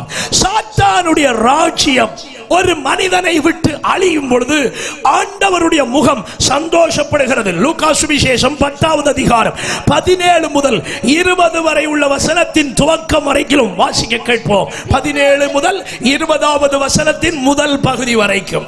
அந்த 70 பேரும் பின்பு அந்த 70 பேரும் சந்தோஷத்தோட திரும்பி வந்து, ஆண்டவரே உம்முடைய நாமத்தினாலே பிசாசுகள் எங்களுக்கும் கீழ்ப்படுகிறது என்றார்கள். அவர்களை அவர் நோக்கி சாத்தான் மின்னலை போல வானத்திலிருந்து விழுகிறதை கண்டேன். இதோ சர்ப்பங்களையும் தேள்களையும் மிதிக்கவும் சத்துருடைய சகல வல்லமைகளையும் மேற்கொள்ளவும் உங்களுக்கு அதிகாரம் கொடுக்கிறேன். ஒன்றும் உங்களை சேதப்படுத்த மாட்டாது. ஆகிலும் ஆவிகள் உங்களுக்கு கீழ்ப்படுகிறதினால் சந்தோஷப்படாமல். கை உயர்த்தி ஒரு அல்லேலூயா சொல்லுங்க. நல்ல ஒரு அல்லேலூயா சொல்லுங்க பார்க்கலாம். சாத்தானுடைய ஆவிகள் மனிதர்களை விட்டு விலகி ஓடுகிறதை 70 பேரும் திரும்பி வந்து சொல்லுகிறார்கள். ஐயா, உம்முடைய பெயரை சொல்லும் பொழுது பிசாசுகள் எங்களுக்கும் கீழ்ப்படுகிறது. அது அவர்களுக்கு பயங்கர சந்தோஷம். ஆண்டவர் சொல்றார், சாத்தான் மின்னலை போல வானத்திலிருந்து விழுகிறதை காண்கிறேன். என்ன அர்த்தம்? இயேசுவின் ராஜ்யம் இந்த உலகத்தில் ஸ்தாபிக்கப்பட தொடங்கினது முதல் சாத்தானுடைய ராஜ்யம் மின்னல் வேகத்தில் அழிந்து கொண்டிருக்கிறது. விசுவாசிக்கிறவர்களுக்காக ஆண்டவருக்கு ஸ்தோத்திரம். இன்றைக்கும் இந்த ராஜ்யத்தில் ஆளுகை செய்கிற அசுத்தாவிகளின் வல்லமைகளை ஆண்டவர் இயேசுவின் நாமம் இன்றைக்கு மேற்கொள்ளும் என்று விசுவாசிக்கிறவர்களுக்காக நான் கர்த்தரை துதிக்கிறேன். கைதட்டி துதிக்க முடிஞ்சவர்கள் வாயை திறந்து, ஆண்டவர் இயேசுவின் நாமம் மேற்கொள்ளுகிற நாமம், ஆண்டவர் இயேசுவின் நாமம் சாத்தானின் ராஜ்யங்களை அழிக்கிற நாமம். இந்த ராத்திரி உன் வாழ்க்கையை அழித்துக் கொண்டிருக்கிற சத்துருவை உன்னை விட்டு துரத்தி உனக்கு ஜெயம் தருகிறவர் நான் பிரசங்கிக்கிற இயேசு. ஓ ஹalleluya. மந்திரவாதிகளின் வல்லமைகளில் பிடிக்கப்பட்டிருக்கிறாயா? சூனியக்காரனின் வல்லமைகளில் பிடிக்கப்பட்டிருக்கிறாயா? சொப்பனத்திலே ஒரு சொற்ப வல்லமைகளினால் போராடுகிறாயா? கர்ப்பத்தின் கனி இல்லாமல் பேயின் போராட்டத்தினால் பிடிக்கப்பட்டிருக்கிறாயா? இன்றைக்கு நான் பிரசங்கிக்கிற இயேசு உனக்கு விடுதலை தந்து உன்னை சௌக்கியமாக்க உயிருள்ளவராய் இருக்கிறார். ஹalleluya. ஹalleluya. ஆண்டவருக்கு மகிமை உண்டாகுவதாக. லூக்கா சுவிசேஷம் 15வது அதிகாரம் 7வது வசனத்தையும் 10வது வசனத்தையும் படித்தால் ஒருவன் மனம் திரும்பின உடனே பரலோகம் சந்தோஷப்பட ஆரம்பிக்கிறது. வாசிக்க கேட்போம். மனம் திரும்ப அவசியம் இல்லாத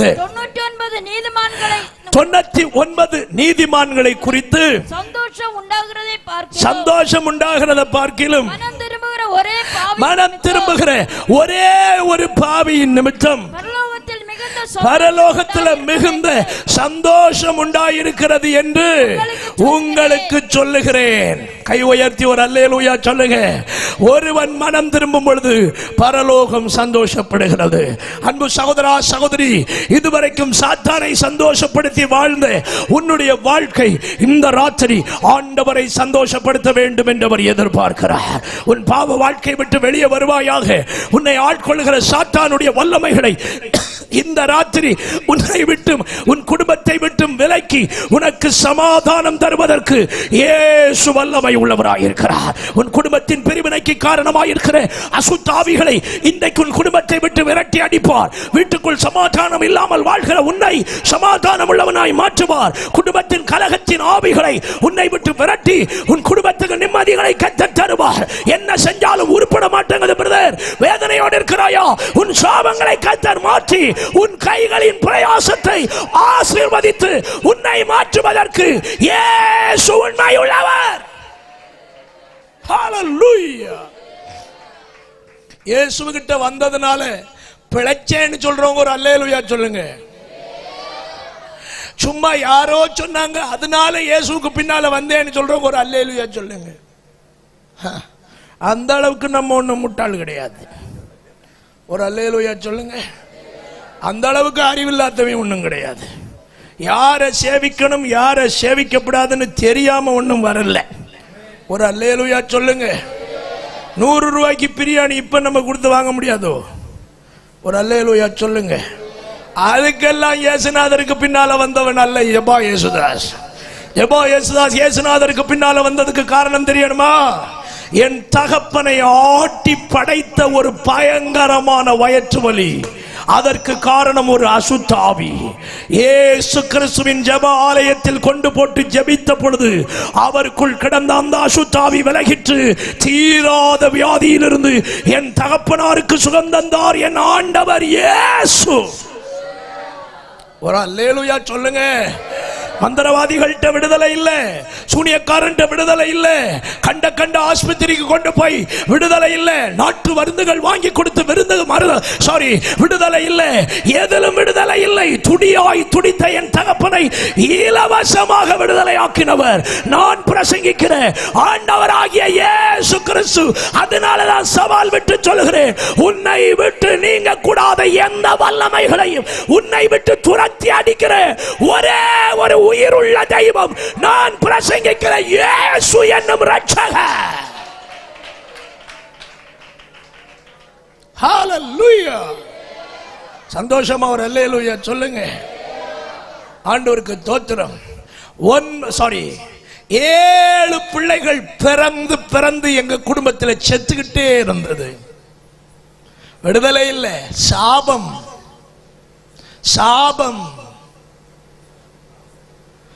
இயேசு கிறிஸ்துவினிடத்தில் எப்பொழுது வந்தார்களோ அப்பொழுதுதான் என்னை முதல் பிள்ளையாக அவர்களுக்கு ஆண்டவர் கொடுத்தார். அல்லேலூயா.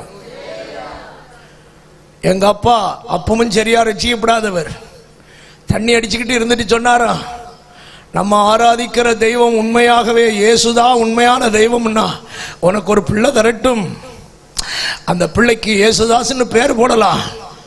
இவர் இப்படி சொன்னோன்னே எங்க அம்மா சொன்னாங்களா, நீர் எனக்கு ஒரு பிள்ளை தந்தா அந்த பிள்ளையை நான் ஆண்டவருடைய ஊழியத்துக்கு கொடுப்பேன்.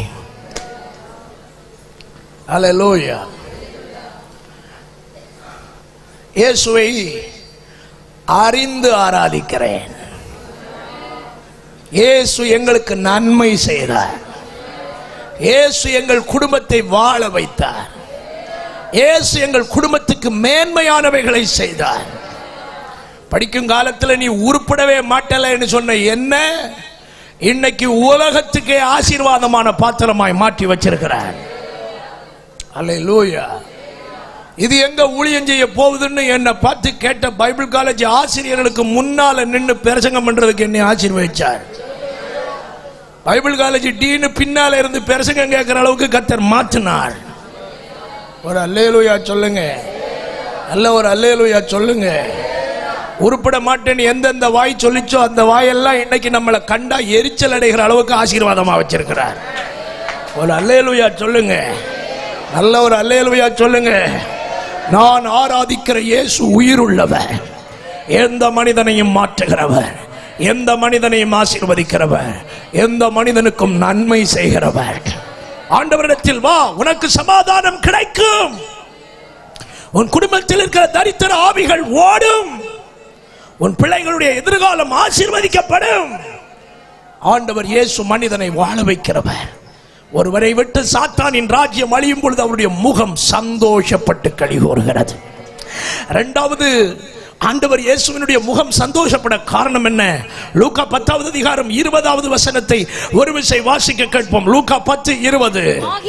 ஆகிலும் ஆவிகள் உங்களுக்கு கீழ்ப்படிகிறதினாலே நீங்கள் சந்தோஷப்படாமல் உங்கள் நாமங்கள் பரலோகத்தில் எழுதி இருக்கிறதற்காக சந்தோஷப்படுங்கள் என்றார். ஒரு அல்லேலூயா சொல்லுங்க.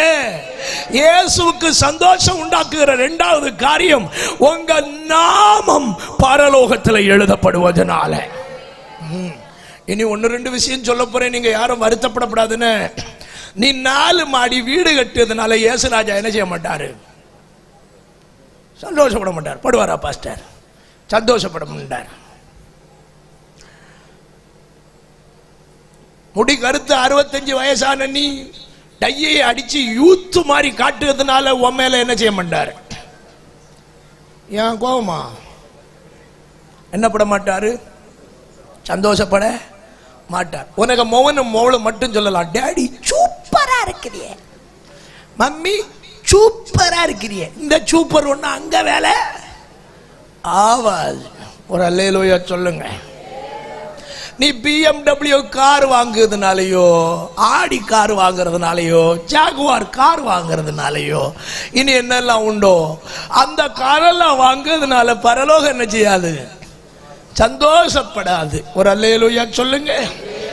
உனக்கு பிள்ளைய டாக்டருக்கு படிக்க வச்சு பெரிய ஆஸ்பத்திரியில லட்சக்கணக்கான சம்பளம் வாங்க வச்சதுனால பரலோகம் சந்தோஷப்படாது. சந்தோஷப்படாது. விலை உயர்ந்த வஸ்திரம் போட்டிருக்கிறதுனால சந்தோஷப்படாது.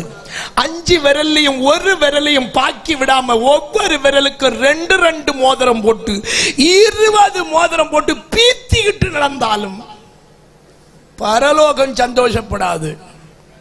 சிலதோளுக்கு கல்யாண வீட்டுக்கு போனோம்னா முதல்ல தாலி, அதுக்கு பிறகு ஒரு 15 முழத்துக்கு 1, அதுக்கு பிறகு அதுல இருந்து ஒரு 2 சென்டிமீட்டர் குறைவா 1, அதுக்கு பிறகு அதுலயும் ஒரு 2 சென்டிமீட்டர் குறைவா 1, ஆக மொத்தம் சப்பரம் மாதிரி ஆவாம அவளுக்கு வீட்டை விட்டு கல்யாணத்துக்கு போறதுக்கு முடியாது. ஒரு அல்லேலூயா சொல்லுங்க. அவளுக்கு அது பயங்கர சந்தோஷம். இப்படி நீ அடிக்க அதுல பரலோகம் என்ன செய்யாது? சந்தோஷப்படாது. பரலோகமும் சந்தோஷப்படாது, யாரும் சந்தோஷப்பட மாட்டேன். ஒன்ன காடுங்க எல்லாம் எரிஞ்சு சாவாங்க. ஒரு அல்லேலூயா சொல்லுங்க. நல்ல ஒரு அல்லேலூயா சொல்லுங்க. இருந்தா வீட்டுக்குள்ள இருக்கட்டு. ஓவர் ஆடம்பரம் உடம்புக்கு ஆகாது. ஆமா, கொஞ்ச நாள் பார்த்துக்கிட்டே இருப்பான் சைடு வாக்குல. எப்பவாவது தனியா சிக்குவேன். ஒரு தட்டு ஒரு தூக்கு சோழி முடிஞ்சு. அப்புறம் நீ போலீஸ் ஸ்டேஷன் சுத்தி நடப்ப. எனது 150 சவரனை காணவில்லை, தேடி கண்டுபிடித்து தாருங்கள், தக்க சம்மானம் தருகிறோம். ஒரு அல்லேலூயா சொல்லுங்க. நல்ல ஒரு அல்லேலூயா. சந்தோஷமா ஒரு அல்லேலூயா. இதெல்லாம் இயேசுநாதருக்கு பெரிய சந்தோஷம் ஒண்ணு இல்லை. இயேசுநாதர் பெரிய மாடி வீடு கட்டினவனை சேர்க்கிறதுக்கு வரல. இயேசுநாதர் லட்சக்கணக்காக சம்பாதிச்சு வச்சிருக்கிறவனை சேர்த்துக் கொள்றதுக்கு வரல. இயேசுநாதர் ஆயிரக்கணக்கான கோடிக்கணக்கான மதிப்புள்ள கார் வச்சிருக்கிறவனை சேர்த்துக் கொள்றதுக்கு வரல. 500 பவன் சம்பாதிச்சு வச்சிருக்கிறவனை சேர்த்துக் கொள்றதுக்கு வரல. இயேசுவானவர் வருகிறது அவருக்காக காத்து கொண்டிருக்கிற பரிசுத்தவான்களை சேர்க்கிறதுக்காக வருகிறார். ஜீவ புத்தகத்தில் பெயர் எழுதப்பட்டவனை மட்டும் சேர்த்துக் கொள்வதற்கு வருகிறார். ஜீவ புத்தகத்தில் எழுதப்பட்டவனை தவிர வேறு எவனும் அந்த ராஜ்யத்துக்குள்ளே போக முடியாது. இந்த ராத்திரி உன் பெயர் ஜீவ புத்தகத்தில் எழுதப்பட்டிருக்கிறதா? இந்த ராத்திரி உனக்கு அந்த பெயர் நம்பிக்கை இருக்கிறதா? ஞானஸ்நானம் எடுத்திருக்கிறியா? ஒரு மனிதனுடைய பெயர் ஜீவ புத்தகத்தில் எழுதப்படுவது எப்பொழுது? அவன் ஆவியில் மறுபடி பிறக்கும் பொழுது. மறுபடி பிறக்காதவனுடைய பெயர் ஜீவ புத்தகத்தில் இல்லை. விளங்கும்படி சொல்லுகிறேன். இந்தியாவில் பிறக்கிறவனுக்கு பெயர் எங்க வரும்? இந்தியாவினுடைய சொல்லுங்க ஜனத்தொகை வரிசையில் வரும் இல்லையா? இந்தியன் சிட்டிசன்ஷிப்ல அவனுக்கு பெயர் வரும், என்ரோல்மெண்ட் ஆயிரும் தானே. அமெரிக்காவில் பிறக்கிறவனுக்கு அமெரிக்காவில் என்ரோல்மெண்ட் ஆகும். கனடாவில் பிறக்கிறவனுக்கு கனடா, ஐரோப்பாவில் பிறக்கிறவனுக்கு சரிதானே. எவன் எங்க பிறக்கிறானோ அங்க அவனுக்கு சொல்லுங்க சிட்டிசன்ஷிப். இப்ப சொல்லுங்க, ஒருவன் ஆவியினாலும் ஜலத்தினாலும் மறுபடி பிறப்பது பரலோக ராஜ்யத்தில் பிறப்பதற்கு சமானம். பரலோக ராஜ்யத்தில் பிறக்காதவனுக்கு பெயர் பரலோக ராஜ்யத்தில் இருக்குமோ? சொல்லுங்க, இருக்காது. வழங்கினவங்க ஒரு அல்லேலூயா சொல்லுங்க. நீ கத்தாவே கத்தாவேன்னு கூப்பிடலாம். பால்ராஜ் பாச வருத்தப்படப்படாதுன்னு தோத்துரும். கன்வென்ஷன்ல காலையிலையும் சாயங்காலமும் சோறு போடலாம். நீ சோறு போட்டு சொர்க்கராஜ்யம் போக முடியாது. ஒருவேளை கன்வென்ஷன் முடிஞ்ச பிறகு 4 பாக்ஸ் கூட நீ வாங்கி வைக்கலாம், தப்பு இல்லை. அல்லேலூயா. பாஸ்டருக்கு காரு கூட வாங்கி கொடுக்கலாம், ஒரு குழப்பமும் இல்லை. இந்த சர்ச்சில் இன்னும் மேல 4-5 ஃப்ளோர் கூட நீ கட்டி கொடுக்கலாம், ஒரு குழப்பமும் இல்லை. இதெல்லாம் செஞ்சுக்கிட்டு சொர்க்கராஜ்யம் ஒன்றும் போக முடியாது. அல்லேலூயா. நான் மணிக்கூண்டு கட்டி கொடுத்தேன், நான் பாஸ்டருக்கு கார் வாங்கி கொடுத்தேன், கல்லறை தோட்டத்தில் 3/4 பைசாவும் எனக்கு பைசா தான். தோத்திரம் செல்லாதியா, செல்லாது. ஜீவ புத்தகத்தில் உன் பேர் எழுதப்படணும்னா ஒழுங்கா ஞான ஸ்நானம் எடுக்கணும். சத்தியத்தை சொல்லாவிட்டால் எனக்கு ஐயோ. உங்க 50 பேரையும் இந்த மைதானத்துக்குள்ள கொண்டு வந்து கத்த சேர்த்ததுக்கு காரணம் இந்த பயலாவது ஒழுங்கா சத்தியத்தை சொல்லுவான்னு என் மேல நம்பிக்கை வச்சிருக்கிறதுனால. அவருக்கு நான் நம்பிக்கை துரோகம் பண்ண முடியாது. ஒழுங்கா ஞான ஸ்நானம் எடுக்கணும். ஞான ஸ்நானம் எடுக்காத ஒரு ஆளும் பரலோக ராஜ்யத்துக்கு போக முடியாது. அல்லேலூயா, அல்லேலூயா. ஞான ஸ்நானம் என்பது உடன்படிக்கை. ஒரு திருமண உடன்படிக்கையில ஒரு புருஷனும் ஒரு மனைவியும் உடன்படிக்கை பண்ணாமல் எப்படி ஒருவருக்கொருவர் ஒரே அறையில தங்க முடியாதோ அதே போல ஆண்டவரோடு உடன்படிக்கை பண்ணாதவன் அவர் ஆயத்தம் பண்ணுகிற அந்த பரம மாளிகையில அவரோடு கூட வாசம் பண்ண போக முடியாது. ஒரு அல்லேலூயா சொல்லுங்க. நல்ல ஒரு அல்லேலூயா சொல்லுங்க. அவருடைய சொத்துல உனக்கு உரிமை கிடையாது. உடன்படிக்கை பண்ணிக்கொள். வெளியே நின்று கர்த்தாவை கர்த்தாவை கூப்பிடுறதுனால உலக நன்மை கிடைக்கிறதுனால பரலோகம் போயிருவேன் நினைக்கிறியா? அதெல்லாம் இந்த உலகத்தில் அவர் நல்லோர் மேலும் தீயோர் மேலும் தமது மழையை பெய்ய பண்ணுகிறார், தமது சூரியனை உதிக்க பண்ணுகிறார். கேட்கிற எவனுக்கும் அவர் கொடுப்பது அவருடைய சுபாவம். தயாளனாய் இருக்கிற தேவன். ஆண்டவருக்கு ஸ்தோத்திரம். அதனால நன்மைகளை பெற்றதுனால பரலோகம் போக முடியாது. பேயிலிருந்து விடுதலை பெற்றதுனால பரலோகம் போக முடியாது. வீடு கட்டினதுனால பரலோகம் போக முடியாது. இயேசுநாதர் உன் பிள்ளைக்கு அற்புதம் செஞ்சதுனால பரலோகம் போக முடியாது. பரலோகம் போக வேண்டும் என்றால் அவரோடு உடன்படிக்கை பண்ணப்படுகிற ஞான ஸ்நான சத்தியத்துக்கு நீ கீழ்ப்படிந்தே ஆக வேண்டும். கை உயர்த்தி ஒரு அல்லேலூயா சொல்லுங்க. மார்க் 16:16 வாசிக்க கேட்போம். விசுவாசம் உள்ளவன் ஆகி, வாசிங்க, மைக்கில் வாசித்துருங்க. மார்க் 16:16 விசுவாசம் உள்ளவனாகி ஞான ஸ்நானம் பெற்றவன் ரட்சிக்கப்படுவான். விசுவாசியாதவனோ ஆக்கினைக்குள்ளாக தீர்க்கப்படுவான். சிஸ்டர் ஒருக்கா கூட அந்த வசனம் எனக்கு வாசித்து தரணும். நான் கேட்ட பிறகு வாசிக்கணும். ஒரு அல்லேலூயா சொல்லுங்க. இப்போ சில ஆளுகளுக்குள்ளால ஒரு வேலை நடக்கு. அந்த வேலை டூப்ளிகேட் வேலைன்றத பைபிள் வசனத்திலிருந்து காட்டித்தரேன். இப்போ ஒருக்கா படிங்க அந்த வசனத்தை. எல்லாரும் கேட்கணும், எல்லாரும் கேட்கணும். திரும்பவும் சொல்றேன், எல்லாரும் கேட்கணும். வாசிங்க. விசுவாசம் உள்ளவனாகி. அந்த வார்த்தையில கொஞ்சம் நிறுத்திடுங்க. முதல் ஸ்டேட்மெண்ட் என்ன? உங்க பொன்னான வாயெல்லாம் திறக்கட்டு. எப்படி? விசுவாசம் உள்ளவன் ஆகி. அடுத்தது ஞானஸ்நானம் பெற்றவன் ரட்சிக்கப்படுவான். அப்போ ரெண்டு கேட்டகரியில இன்னைக்கு ஞானஸ்நானம் நடக்குல்ல. விசுவாசம் உள்ளவன் ஆகி ஞானஸ்நானம் எடுக்கிற ஞானஸ்நானம் அது நம்மள மாதிரி பெந்தகோஸ்து குரூப். 15 வயசு ஆகும் முன்னாலே அவன் வாய் திறந்து பேசாம என்ன கொடுக்கறது இல்ல, ஞானஸ்நானம் கொடுக்கறது இல்ல. கல்யாணத்துக்கும் கர்மாதிரிக்கும் கொள்ளியில போறதுக்கும் என்ன கிடையாது. ஹலோ சொல்லுங்க, என்ன கிடையாது. நான் சொல்லணும், பாச்சரை செத்து போயிடும் போல இருக்குது, அதனால எனக்கு என்ன தந்துருங்க. ஞானஸ்நானம் நீ செத்து போ, அடக்காராதனை நடத்தலாம். ஒரு அல்லேலூயா சொல்லுங்க. பாச்சரை எனக்கு மோனுக்கு 25 வயசாச்சு, நல்ல பெண்ணு வந்திருக்கு, தயவு செய்து என்ன கொடுங்க, ஞானஸ்நானம் கொடுங்க. இல்ல மாறிடும் மாறிடும். இவன் மாறல, இவனுக்கு எப்படி ஞானஸ்நானம் கொடுக்கிறது? கல்யாணத்துக்கு ஞானஸ்நானம் உண்டுன்னு பைபிள் எங்கேயாவது இருக்காயா? பாஷையா சொல்லுங்க. கிடையாது. கல்யாணத்துக்கு ஒரு பெண்ணு மட்டும்தான். கல்யாணத்துக்கு ஞானஸ்நானம் கிடையாது. அது ஆவிக்குரிய பயலை தான் கட்டணும். அது ஆவிக்குரிய பயலை பார்த்து கட்டு. என்ன வேண்டாம் நாங்க சொன்னோமாக்கா? ஒரு அல்லேலூயா. சங்கடமா இருக்கோ? ஒரு அல்லேலூயா. நல்ல ஒரு அல்லேலூயா. சத்தமா ஒரு அல்லேலூயா. பைபிள் சொல்லுது, விசுவாசம் உள்ளவன் ஆகி ஞானஸ்நானம் பெற்றவன். இன்னைக்கு ஒரு குரூப் இருக்குது, பிறந்து 41 ஆவதுக்கு முன்னாலே என்ன கொடுத்தாச்சு? ஞானஸ்நானம் கொடுத்தாச்சு. இப்போ ஒரு 13 வயசு தாண்டின பிறகு விசுவாசம் சொல்லி கொடுப்பு. என்ன கொடுப்பு? விசுவாசம் சொல்லி கொடுப்பு. ஞானஸ்நானத்துக்கு பிறகு விசுவாசமா இல்ல விசுவாசத்துக்கு பிறகு ஞானஸ்நானமா? உங்க செவிகளில் ஏறுவதாக இயேசுவின் நாமத்தில். ஞானஸ்நானத்துக்கு பிறகு விசுவாசமா இல்ல விசுவாசத்துக்கு பிறகு ஞானஸ்நானமா? நான் வச்சிருக்கிற பைபிள்ல விசுவாசத்தை பிறகுதான் என்னது? ஞானஸ்நானம். விசுவாசம்னா என்ன? ஆண்டவர் ஆகிய இயேசு என் பாவங்களுக்காக மரித்தார் என்பதை நான் விசுவாசிக்கிறேன். பிதாவாகிய தேவன் ஒருவர் உண்டுன்றதை நான் விசுவாசிக்கிறேன். குமாரனாகிய இயேசு உண்டுன்றதை நான் விசுவாசிக்கிறேன். பரிசுத்தாவி உண்டுன்றதை விசுவாசிக்கிறேன். எனக்காக ஒரு பரலோகத்தை ஆயத்தப்படுத்துறார், அதை நான் விசுவாசிக்கிறேன். இதை உன் வாயால நீ 41 இல்ல 12வது நாள் கூட சொல்லு, உனக்கு தரலாம். ஒரு அல்லேலூயா சொல்லுங்க, நல்ல ஒரு அல்லேலூயா. சிலருக்கு கீழே இருந்து மேல வரைக்கும் இப்ப இளவும், அதை பத்தி ஐ டோன்ட் கேர். ஒரு அல்லேலூயா சொல்லுங்க.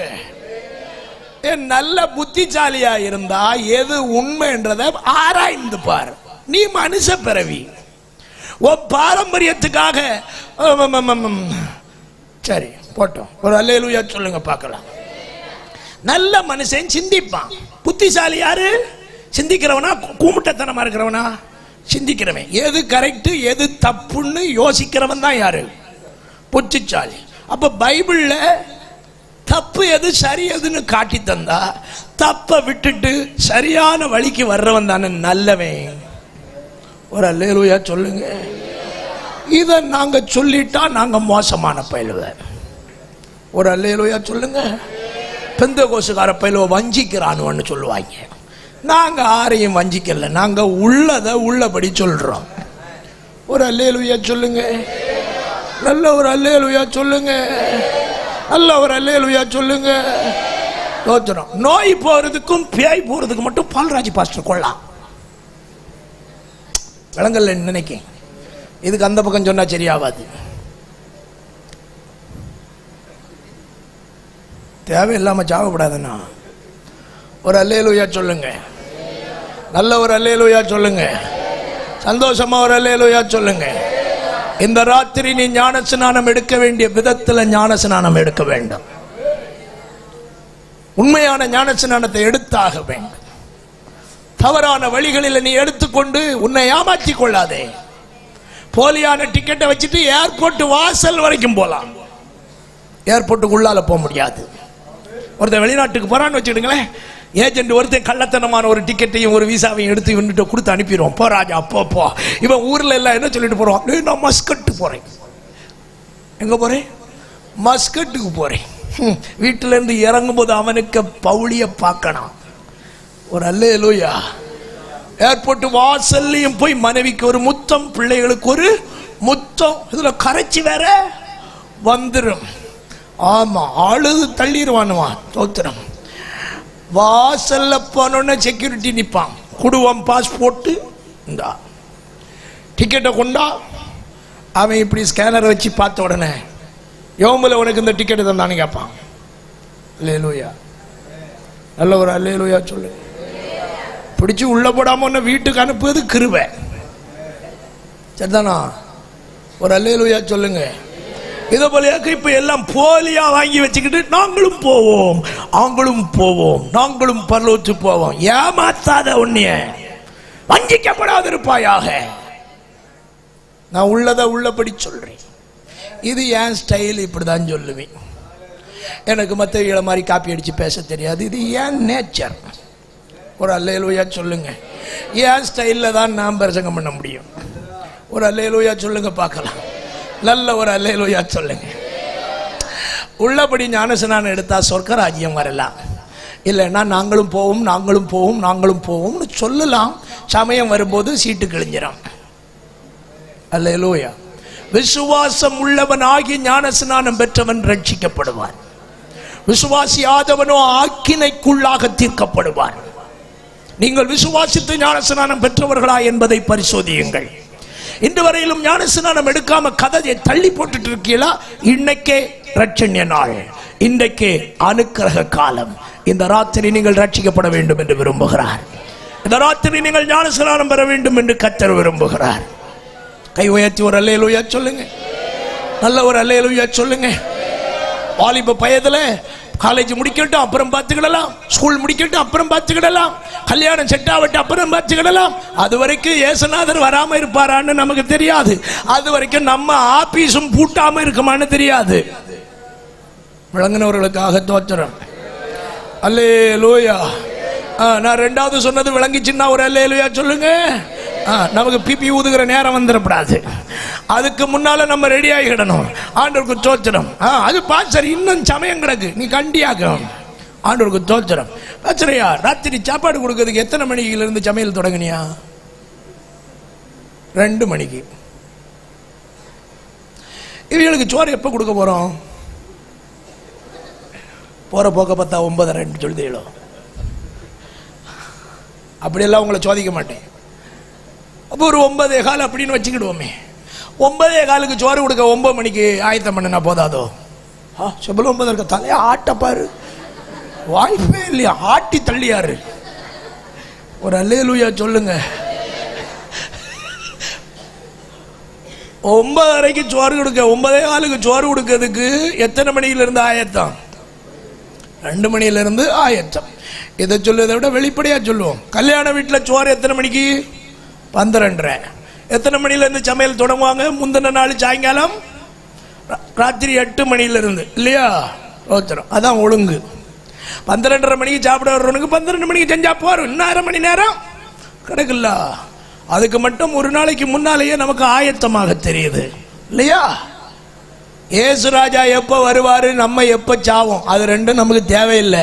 நம்ம எப்ப செத்தாலும் சரி, இயேசு ராஜா எப்ப வந்தாலும் சரி, நான் ரெடியா இருக்கணும். ஆயத்தம் உள்ளோரை ஆகாயம் சேர்க்க,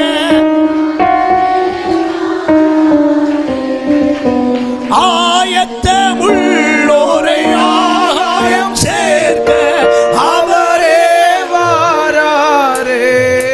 மேகமீதில் இயேசுராஜன் வேகம் வாராரே. மேகமீதில் இயேசுராஜன் வேகம் வாராரே. கிறிஸ்துவுக்குள்ளே மாறித்தோரெல்லாம் கிளம்பியே எழும்பிடுவார்.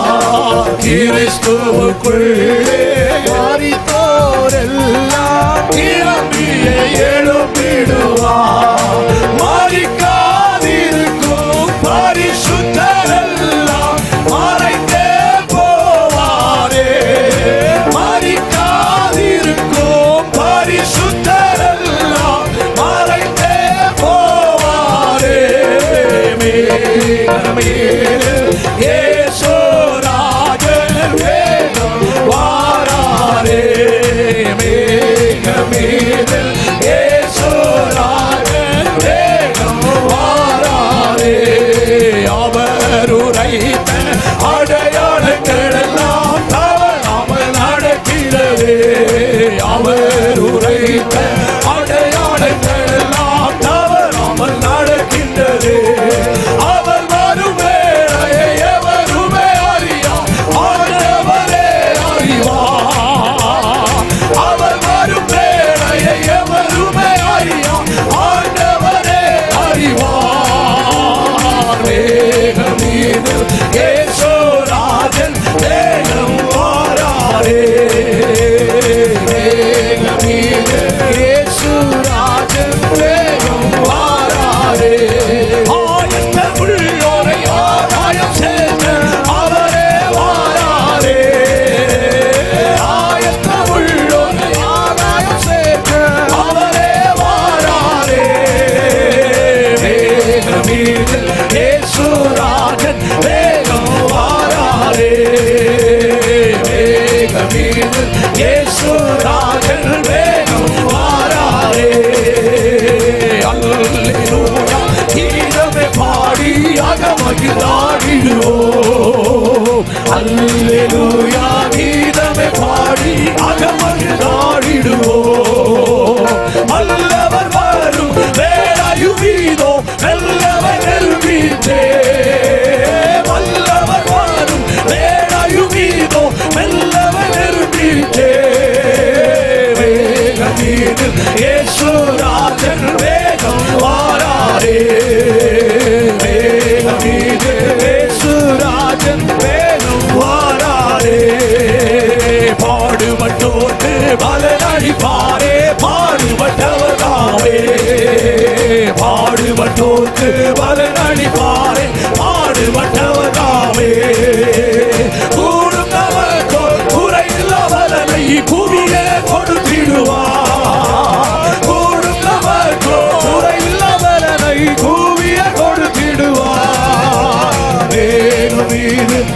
இயேசுராஜன் வேகம் வாராரே வேகமீது.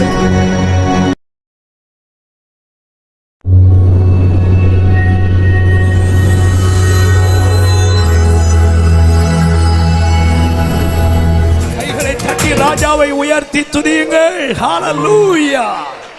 கர்த்தர் நல்லவர். ஆமென். கை உயர்த்தி ஒரு அல்லேலூயா சொல்லுங்க பார்க்கலாம். ஞானஸ்நானம் எடுக்காமல் ஞானஸ்நானத்தை தள்ளி போட்டால் என்ன தீமை? வாசிக்க கேட்போம். லூக்கா 7வது அதிகாரம் 29-30 வசனங்கள். லூக்கா 7:29-30 ஆகிய வசனங்கள். யோவானுடைய உபதேசத்தை கேட்ட ஆயக்காரர் முதலாய் சகல ஜனங்களும் அவனாலே ஞானஸ்நானம் பெற்று தேவன் நீதிபரர் என்று அறிக்கையிட்டார்கள். பரிசேயரும் நியாயசாஸ்திரிகளுமோ அவனாலே ஞானஸ்நானம் பெறாமல் தங்களுக்கு கேடு உண்டாக தேவனுடைய ஆலோசனையை தள்ளிவிட்டார்கள். ஞானஸ்நானத்தை தள்ளி போடுகிறவன் தனக்குத்தானே கேடு உண்டாக்கி கொள்ளுகிறான். இந்த ராத்திரி வேளை இதுவரையிலும் கர்த்தரோடு உடன்படிக்கை பண்ணுகிற, கிறிஸ்துவோடு அடக்கம் பண்ணப்படுவதற்கு அடையாளமாயிருக்கின்ற, கிறிஸ்துவை தரித்துக் கொள்ளுகிறதற்கு ஏதுவாயிருக்கின்ற, அவருக்கு நான் பிள்ளை என்கிறதை வெளிப்படையான அடையாளமாய் காட்டுகின்ற ஞானஸ்நானம் என்கிற காரியத்தை இதுவரையிலும் செய்யாதவர்கள் யாராயிருந்தாலும் இந்த ராத்திரி நீங்கள் ஞானஸ்நானம் எடுக்க வேண்டும் என்று ஆண்டவர் உங்களை உணர்த்துகிறார். காலம் பொல்லாததா இருக்கிறது. நாளைய தினம் என்பது நம்முடையதல்ல. ஒரு நாள் பிறப்பதை அறியாதிருக்கிறாய். நாளைய தினத்தை குறித்து பெருமை பாராட்டாதே. நாளைய தினம் கிருபையாய் கர்த்தர் நமக்கு தந்தால் மட்டும்தான். இன்றைக்கு இருக்கிறவன் நாளைக்கு இருப்பான் என்பது நிச்சயம் அல்ல. நம்முடைய வாழ்க்கை மணலுக்குள் சுவருகிற தண்ணீரை போல திரும்ப சேர்க்கப்படக்கூடாததா இருக்கிறது. கொஞ்ச காலம் தோன்றி பிற்பாடு தோன்றாமல் போகின்ற புகையை போல் காணப்படுகிறது. ஸ்ரீகளிடத்தில் பிறந்தவன் வாழ்நாள் குறுகினவனும் சஞ்சலம் நிறைந்தவனுமாயிருக்கிறான். ஆகவே மனிதனுடைய வாழ்க்கை கடந்து போகிற ஒரு அஞ்சல்காரனுடைய ஓட்டத்தை போல இருக்கிறது. இந்த ராத்திரி மனம் திரும்பி குணப்பட்டு ஞானஸ்நானம் பெற்று பரலோக ராஜ்யத்துக்கு உங்களை ஆயத்தப்படுத்திக் கொள்ளுவீர்களாக. ஆமென். கை உயர்த்தி ஒரு அல்லேலூயா சொல்லுங்க. சந்தோஷமாய் ஒரு அல்லேலூயா சொல்லுங்க. வேதம் சொல்லுகிறது, வெளிப்படுத்தல் 21:27 கவனித்தால் இப்படி ரட்சிக்கப்படுகிறவர்கள் மட்டும்தான் பரலோகத்துக்குள் வருவார்கள். ஜீவன் புத்தகத்தில் பெயர் எழுதப்பட்டவர்கள் தான் வருவார்கள். வாசிக்க கேட்போம். தீட்டுள்ளதும் அருவருப்பையும் பொய்யையும் நடப்பிக்கிறதும் ஆகிய ஒன்றும் அதில் பிரவேசிப்பதில்லை. ஆட்டுக்குட்டியானவருடைய ஜீவ புத்தகத்தில் எழுதப்பட்டவன் எவனோ அவன் மட்டும் அதில் பிரவேசிப்பான். சங்கீதம் 87:5-6 வாசித்தால் இது கர்த்தர் எழுதும் பெயர். ஒரு மனிதனும் தன்னுடைய சுய இஷ்டத்தின்படி எழுதிக் கொள்ள முடியாது. சீயோனை குறித்து வாசிக்க கேட்போம். இன்னான் அதிலே பிறந்தான் என்று சொல்லப்படும் உன்னதமானவர் தாமே அதை ஸ்திரப்படுத்துவார். கர்த்தர் ஜனங்களை பேர் எழுதும் பொழுது அதிலே பிறந்தான் என்று அவர்களை தொகையிடுவார். கை உயர்த்தி ஒரு அல்லேலூயா சொல்லுங்க. எழுதப்படாவிட்டால் என்ன பாக்கியம் என்று கேட்கிறீர்களா? வெளிப்படுத்தல் 20வது அதிகாரம் 15வது வசனம். வெளிப்படுத்தல் 20:15 ஜீவ புத்தகத்தில் எழுதப்பட்டவனாக காணப்படாதவன் எவனோ அவன் அக்கினி கடலிலே தள்ளப்பட்டான். இந்த ராத்திரி வேளை உங்களை அக்கினி கடலிலே தள்ளுவதற்காக அல்ல இந்த கூட்டம். நீங்கள் அத்தனை பேரும் வரப்போகிற கேட்டுக்கு தப்பி நித்திய ஜீவனுக்கு பங்காளிகளாக உங்களை தீர்த்துக் கொள்வதற்கு ஜீவ புத்தகத்தில் பெயர் எழுதப்பட்டவர்களாய் மாறி பரலோக ராஜ்யத்துக்கு பங்குள்ளவர்களாய் மாறவே இந்த கூட்டங்களை கர்த்தர் உங்களுக்கு ஏற்படுத்தி தந்திருக்கிறார். கை உயர்த்தி ஒரு அல்லேலூயா சொல்லுங்க. ஒருவனுடைய பெயர் ஜீவ புத்தகத்தில் எழுதப்படுவது நிமித்தம் ஆண்டவருடைய முகம் சந்தோஷப்படுகிறது. ஒரு அல்லேலூயா சொல்லுங்க. மறுபடியும் கிறிஸ்துவுக்குள் உங்களுக்கு ஒரு சகோதரனாய் நின்று சொல்லுகிறேன், நீங்கள் ஒருவரும் கெட்டு போவதை ஆண்டவர் விரும்பவில்லை. இதுவரையிலும் ஞானஸ்நான உடன்படிக்கைக்கு நீங்கள் கீழ்ப்படியவில்லையா? இன்றைக்கு உங்களை ஒப்புக்கொடுங்கள். இயேசு சீக்கிரமாக வரப்போகிறார், சீக்கிரமாக வரப்போகிறார். கைவிடப்பட்ட பிறகு ஒரு மனிதனும் தன்னை காப்பாற்றிக் கொள்ள முடியாது. வாசல் அடைக்கப்பட்ட பிறகு நீங்கள் ஆயத்தமாகி வந்து நின்று கதவு தட்டுவீர்கள். அப்பொழுது சொல்லுவார், உங்களை ஆரியே, உங்களை ஆரியே, உங்களை ஆரியே. அப்படி ஒரு நிர்பந்தமான நிலைமை ஒருவருக்கும் வரக்கூடாது. எல்லாரும் நித்திய ஜீவனுக்கு பங்காளிகளாய் மாற இன்றைக்கு இந்த கிருபையின் வாசல் உங்களுக்கு திறந்திருக்கிறது.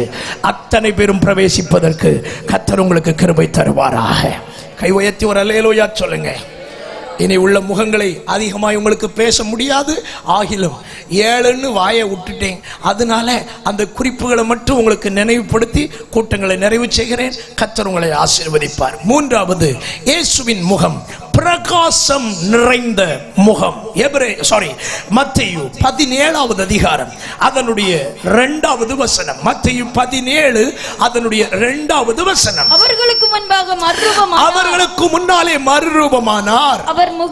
அவருடைய முகம் சூரியனை போல பிரகாசித்தது. அவருடைய வஸ்திரம் வெளிச்சத்தை போல வெண்மையாயிற்று. இது இயேசு ஜெபம் பண்ணும்போது நடந்த சம்பவம் என்பதை புரிந்து கொள்ள வேண்டும். லூக்கா 9வது அதிகாரம் 28, 29 வசனத்தை கவனித்தால் அங்கே வாசிக்க முடிகிறது. இந்த வார்த்தைகளை அவர் சொல்லி ஏறக்குறைய 8 நாளான பின்பு அவர் பேதுருவையும் யோவானையும் யாக்கோபையும் கூட்டிக் கொண்டு ஜெபம் பண்ணுகிறதற்கு ஒரு மலையின் மேல் ஏறினார். அவர் ஜெபம் பண்ணுகையில் அவருடைய முகரூபம் மாறிற்று. எப்படி மாறினதாம்? அவருடைய முகரூபம் எப்படி மாறினதாம்?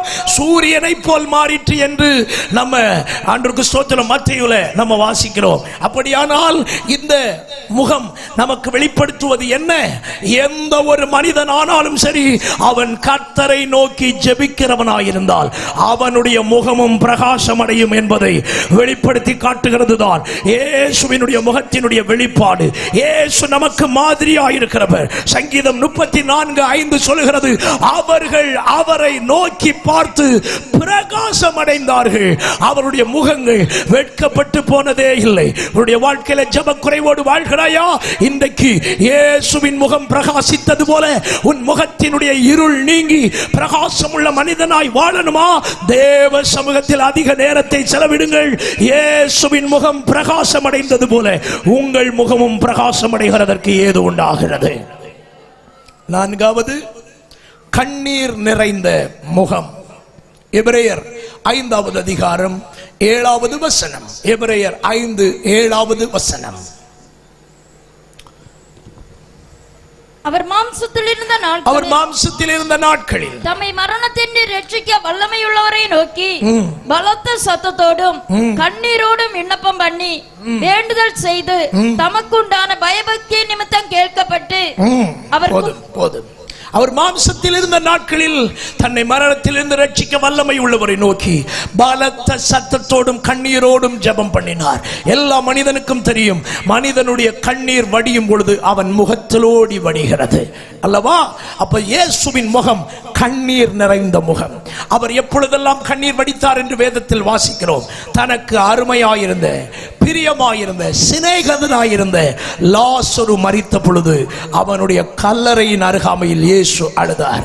எழுதுகிறவர்கள் குறித்துக் கொள்ளுங்கள், வாசிக்க வேண்டாம். யோவான் 11வது அதிகாரம் 35, 36 ஆகிய வசனங்களில் இயேசு கண்ணீர் விட்டார் என்று எழுதப்பட்டிருக்கு. கொஞ்சம் வாசித்து காட்டிருங்க, அப்ப எல்லாருக்கும் விளங்கும். நிறைய பேர் பார்த்துக்கிட்டே இருக்கிறாங்க, அப்ப நீங்க வாசிப்பது அவர்களுக்கு புரிஞ்சிடும். இயேசு கண்ணீர் விட்டார்.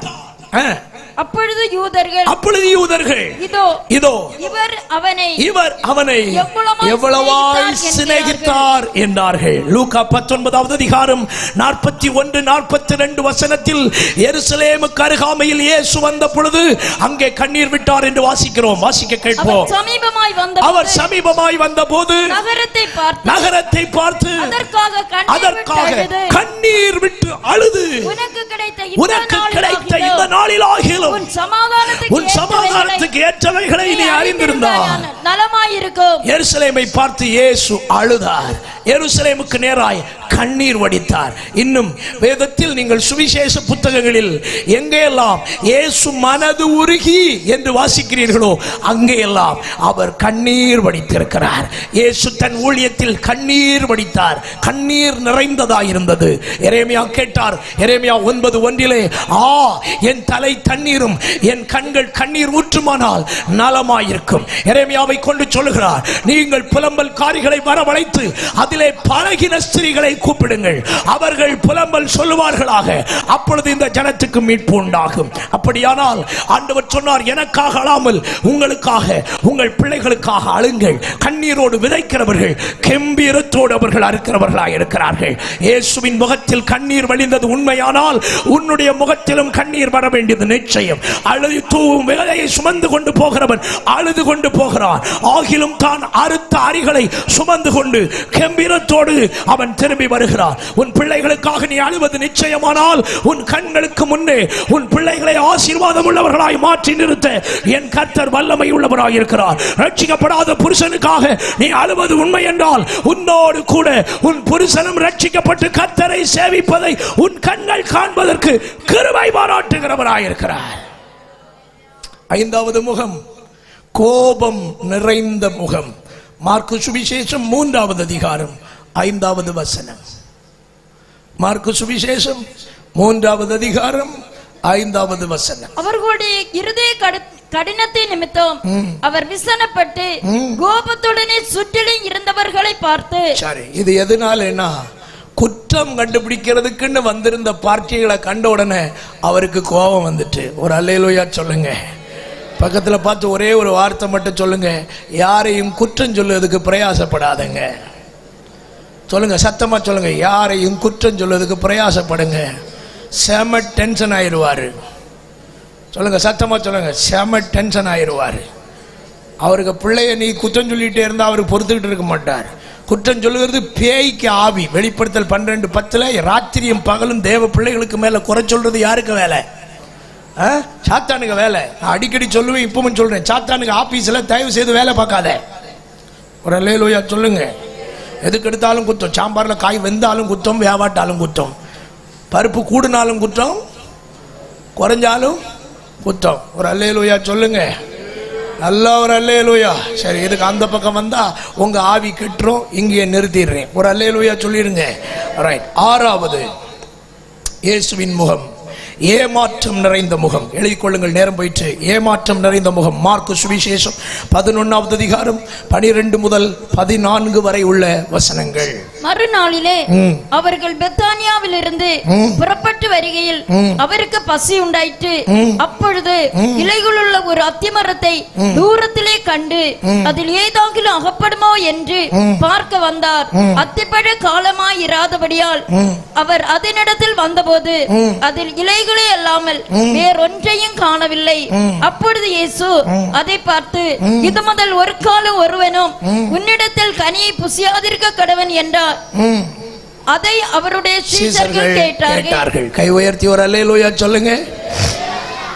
கனி ஏதாவது இருக்கும்னு தேடி போறாரு. கிட்ட போனோன்னு என்ன இல்ல, கனி இல்ல. முகம் என்ன ஆயிற்று சொல்லுங்க? ஏமாற்றம். உங்ககிட்டையும் நிறைய கனிகளை எதிர்பார்க்கிறார். மனம் திரும்புதலின் கனியை எதிர்பார்க்கிறார், ஆவியின் கனியை எதிர்பார்க்கிறார், நீதியின் கனியை எதிர்பார்க்கிறார், நற்கிரியைகளாகிய கனியை எதிர்பார்க்கிறார், உதடுகளின் கனியாகிய ஸ்தோத்திர பலியை எதிர்பார்க்கிறார்.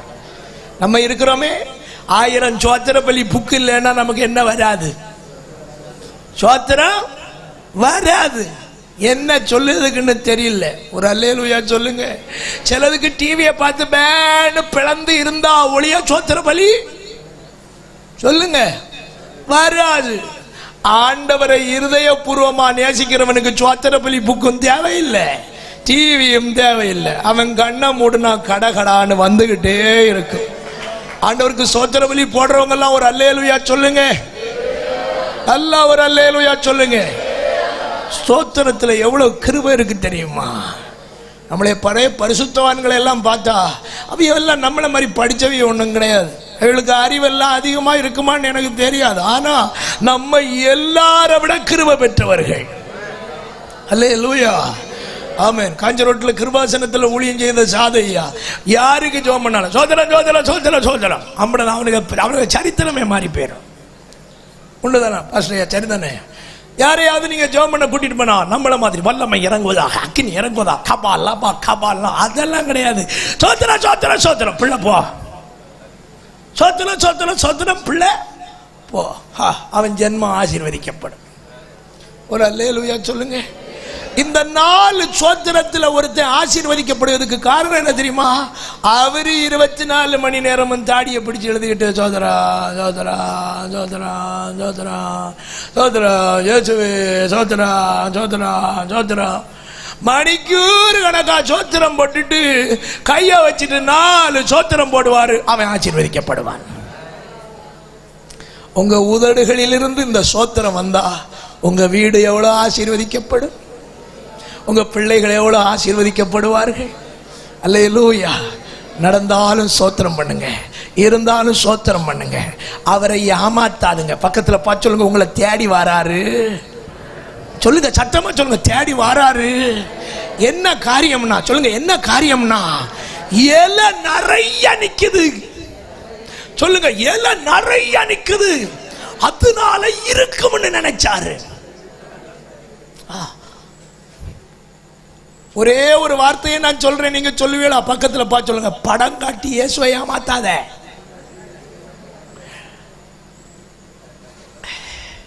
நான் ஒரு சின்ன காரியம் உங்களை பார்த்து கேட்கட்டா? நான் தேவ மனிதர்களை பார்த்து கேட்கிறேன், நீங்க கோச்சிக்கிடுவீங்க.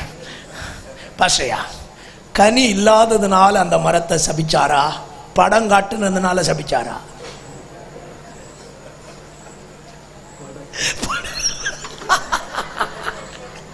படம் காட்டுனதுனால. உங்களுக்கு ஒரு உண்மை தெரியுமா? அத்தி மரத்துல பழம் வருகிற காலத்துலதான் துளிர் உண்டாகி இலைகள் நிறையும். புரிஞ்சுட்டீங்களா? பைபிள்லயே வாசிக்கிறோம்ல, அத்திமரம் துளிர் விடும் பொழுது வசந்த காலம் சமீபமாயிட்டு அறிகிறீர்களே. அப்போ காய்க்கிறதுக்கு முன்னால நல்ல இலை என்ன செய்யும்? வந்து அதுக்கு பிறகு காய்க்கும். பழம் பறிச்சதோட இலையெல்லாம் என்ன செஞ்சிடும்? தொழிஞ்சிடும். அப்போ கனி காலமா இல்லாட்டா அத்தி மரத்தை பார்த்தாலே தெரியும் இது கனி இல்லாத காலம். இந்த மரத்தை கண்ட உடனே இது பயங்கர இலையும் குலையுமா நின்ன உடனே இயேசுநாதருக்கு பயங்கர சந்தோஷம். இங்க என்ன இருக்கும்? கனி இருக்கும். நம்ம வேற பசியில சாவுதம் போவோம் அப்படின்னு கிட்ட போனா இலைய தள்ளி வேற ஒண்ணும் இல்ல. உங்களுக்கு புரிய மாதிரி சொல்றேன், சர்ச்சில் வந்தா கைத்தட்டுக்கு அளவே இல்லை, ஆட்டி தகர்த்த அட்டியாக்கம், பாய் கிளிப்புக்கு அளவே இல்லை, அந்நிய பாஷைக்கு. ஆனா அன்பு இருக்குதான்னு பார்த்தா இப்ப விளங்கும்னு நினைக்கிறேன், இப்ப விளங்கும்னு நினைக்கிறேன். பக்கத்துல சொல்லுங்க, இலை இருக்கு படம் இல்லை. சொல்லுங்க, படம் காட்டாத, படம் காட்டி விசுவாசியா இருக்காத. ஒரு அல்லேலூயா சொல்லுங்க, நல்ல ஒரு அல்லேலூயா சொல்லுங்க. கிட்ட போய் ஒன்னையும் காணாதோன்னு கோபம் வந்துட்டு, இனிமேல் உன்னிடத்தில் ஒருவனும் கனியை புசியாதிருப்பானாக. நம்மளை இதுவரைக்கும் ஆசீர்வதிச்சு வச்சிருக்கிறது கிருபை. கடைசியாக இயேசுவின் முகத்தின் 7வது தோரணை, ஆச்சரியம் நிறைந்ததான முகம். லூக்கா 7வது அதிகாரம் 9வது வசனம். லூக்கா 7:9. இயேசு இவைகளை கேட்டு அவனை குறித்து ஆச்சரியப்பட்டு திரும்பி. எப்படியா? அவனை குறித்து ஆச்சரியப்பட்டு. அப்போ ஒரு மனுஷன் ஆச்சரியப்பட்ட அவன் முகம் எப்படி இருக்கும்? சொல்லுங்க சொல்லுங்க சொல்லுங்க. ஒரு மனுஷன் ஆச்சரியப்பட்ட அவனுக்கு முகம் எப்படி இருக்கும்? பிரைட்டா இருக்குமா? நான் கொஞ்சம் இந்த லேட்டஸ்ட் காலத்தில் இப்படியெல்லாம் சொல்லப்படாது. ஒருத்தன் ஆச்சரியப்பட்டுட்டான்னா அவன் முதல் எப்படி? ஒன்றும் இல்லைப்பா, சிம்பிளா புரியுற மாதிரி சொல்றேன். வெளிநாட்டில் இருக்கிற புருஷன் சொல்லாம கொள்ளாம வீட்டுக்குள்ள வந்து நின்று கதவை தட்டி இவிய கதவை திறந்த உடனே எப்படி இருக்கும்?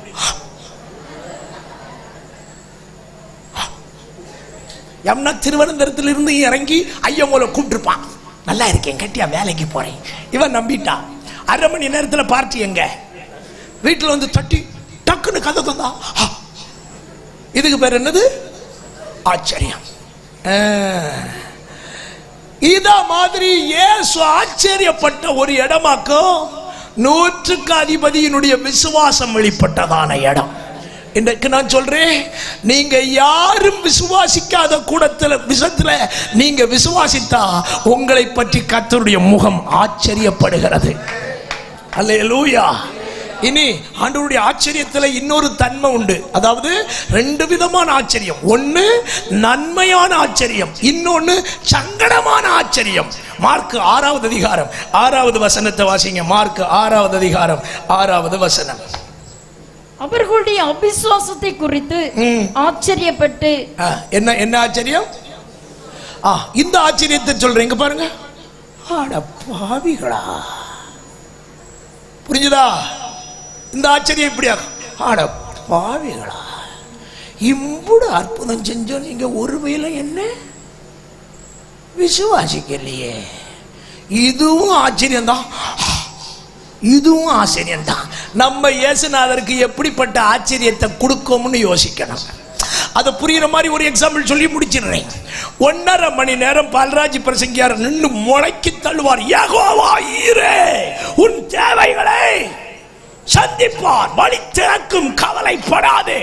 1.5 மணி நேரம் பிரசங்கம் பண்ணி முடிச்ச உடனே 4 அண்ணன் புல்பீட்டுக்கு முன்னால வந்து நின்றுட்டு சொல்லும், பாசரே அடுத்த வாரம் 2 லட்சம் ரூபாய் கொடுக்கணும், ஜெபம் பண்ணுங்க. இப்ப இருதயம் எப்படி இருக்கும்?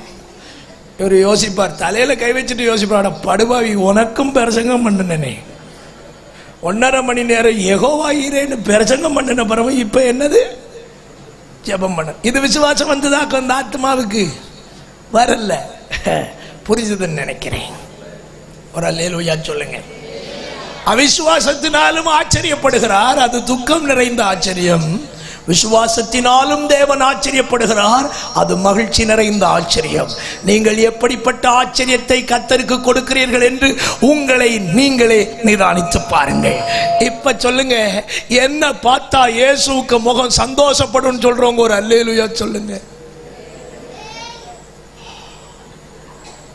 நானே ஆச்சரியப்பட வேண்டியதா இருக்கு.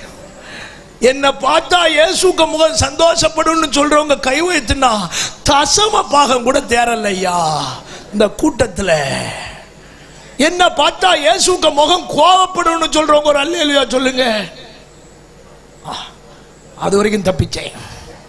என்ன பார்த்தா இயேசு ஆச்சரியப்படுவார்னு சொல்றவங்க கை வைத்துங்க. அதுக்கு 2 அண்ணன் இருக்கு. அல்லேலூயா. என்ன பார்த்தா அவருக்கு கண்ணீர் வரும்னு சொல்றவங்க ஒரு அல்லேலூயா சொல்லுங்க. என்ன பார்த்தா தேடி வருவார்னு சொல்றவங்க ஒரு அல்லேலூயா. 2-3 பேர் தோற்றம். தேடி வர்றதுக்கு 4-5 எண்ணம் இருக்குதையா, அது வரைக்கும் சந்தோஷம். இப்ப புரியுதுன்னு நினைக்கிறேன். இயேசுவின் முகம் நம்மை பற்றி சந்தோஷப்படுவதற்கு ஏதுவானவைகள் மட்டும் நமக்குள் வெளிப்பட நம்முடைய வாழ்க்கையை காத்துக்கொள்வோமாக. கை உயர்த்தி ஒரு அல்லேலூயா சொல்லுங்க. எத்தனை பேர் இயேசுவை சந்தோஷப்படுத்தணும்னு ஆசைப்படுறீங்க?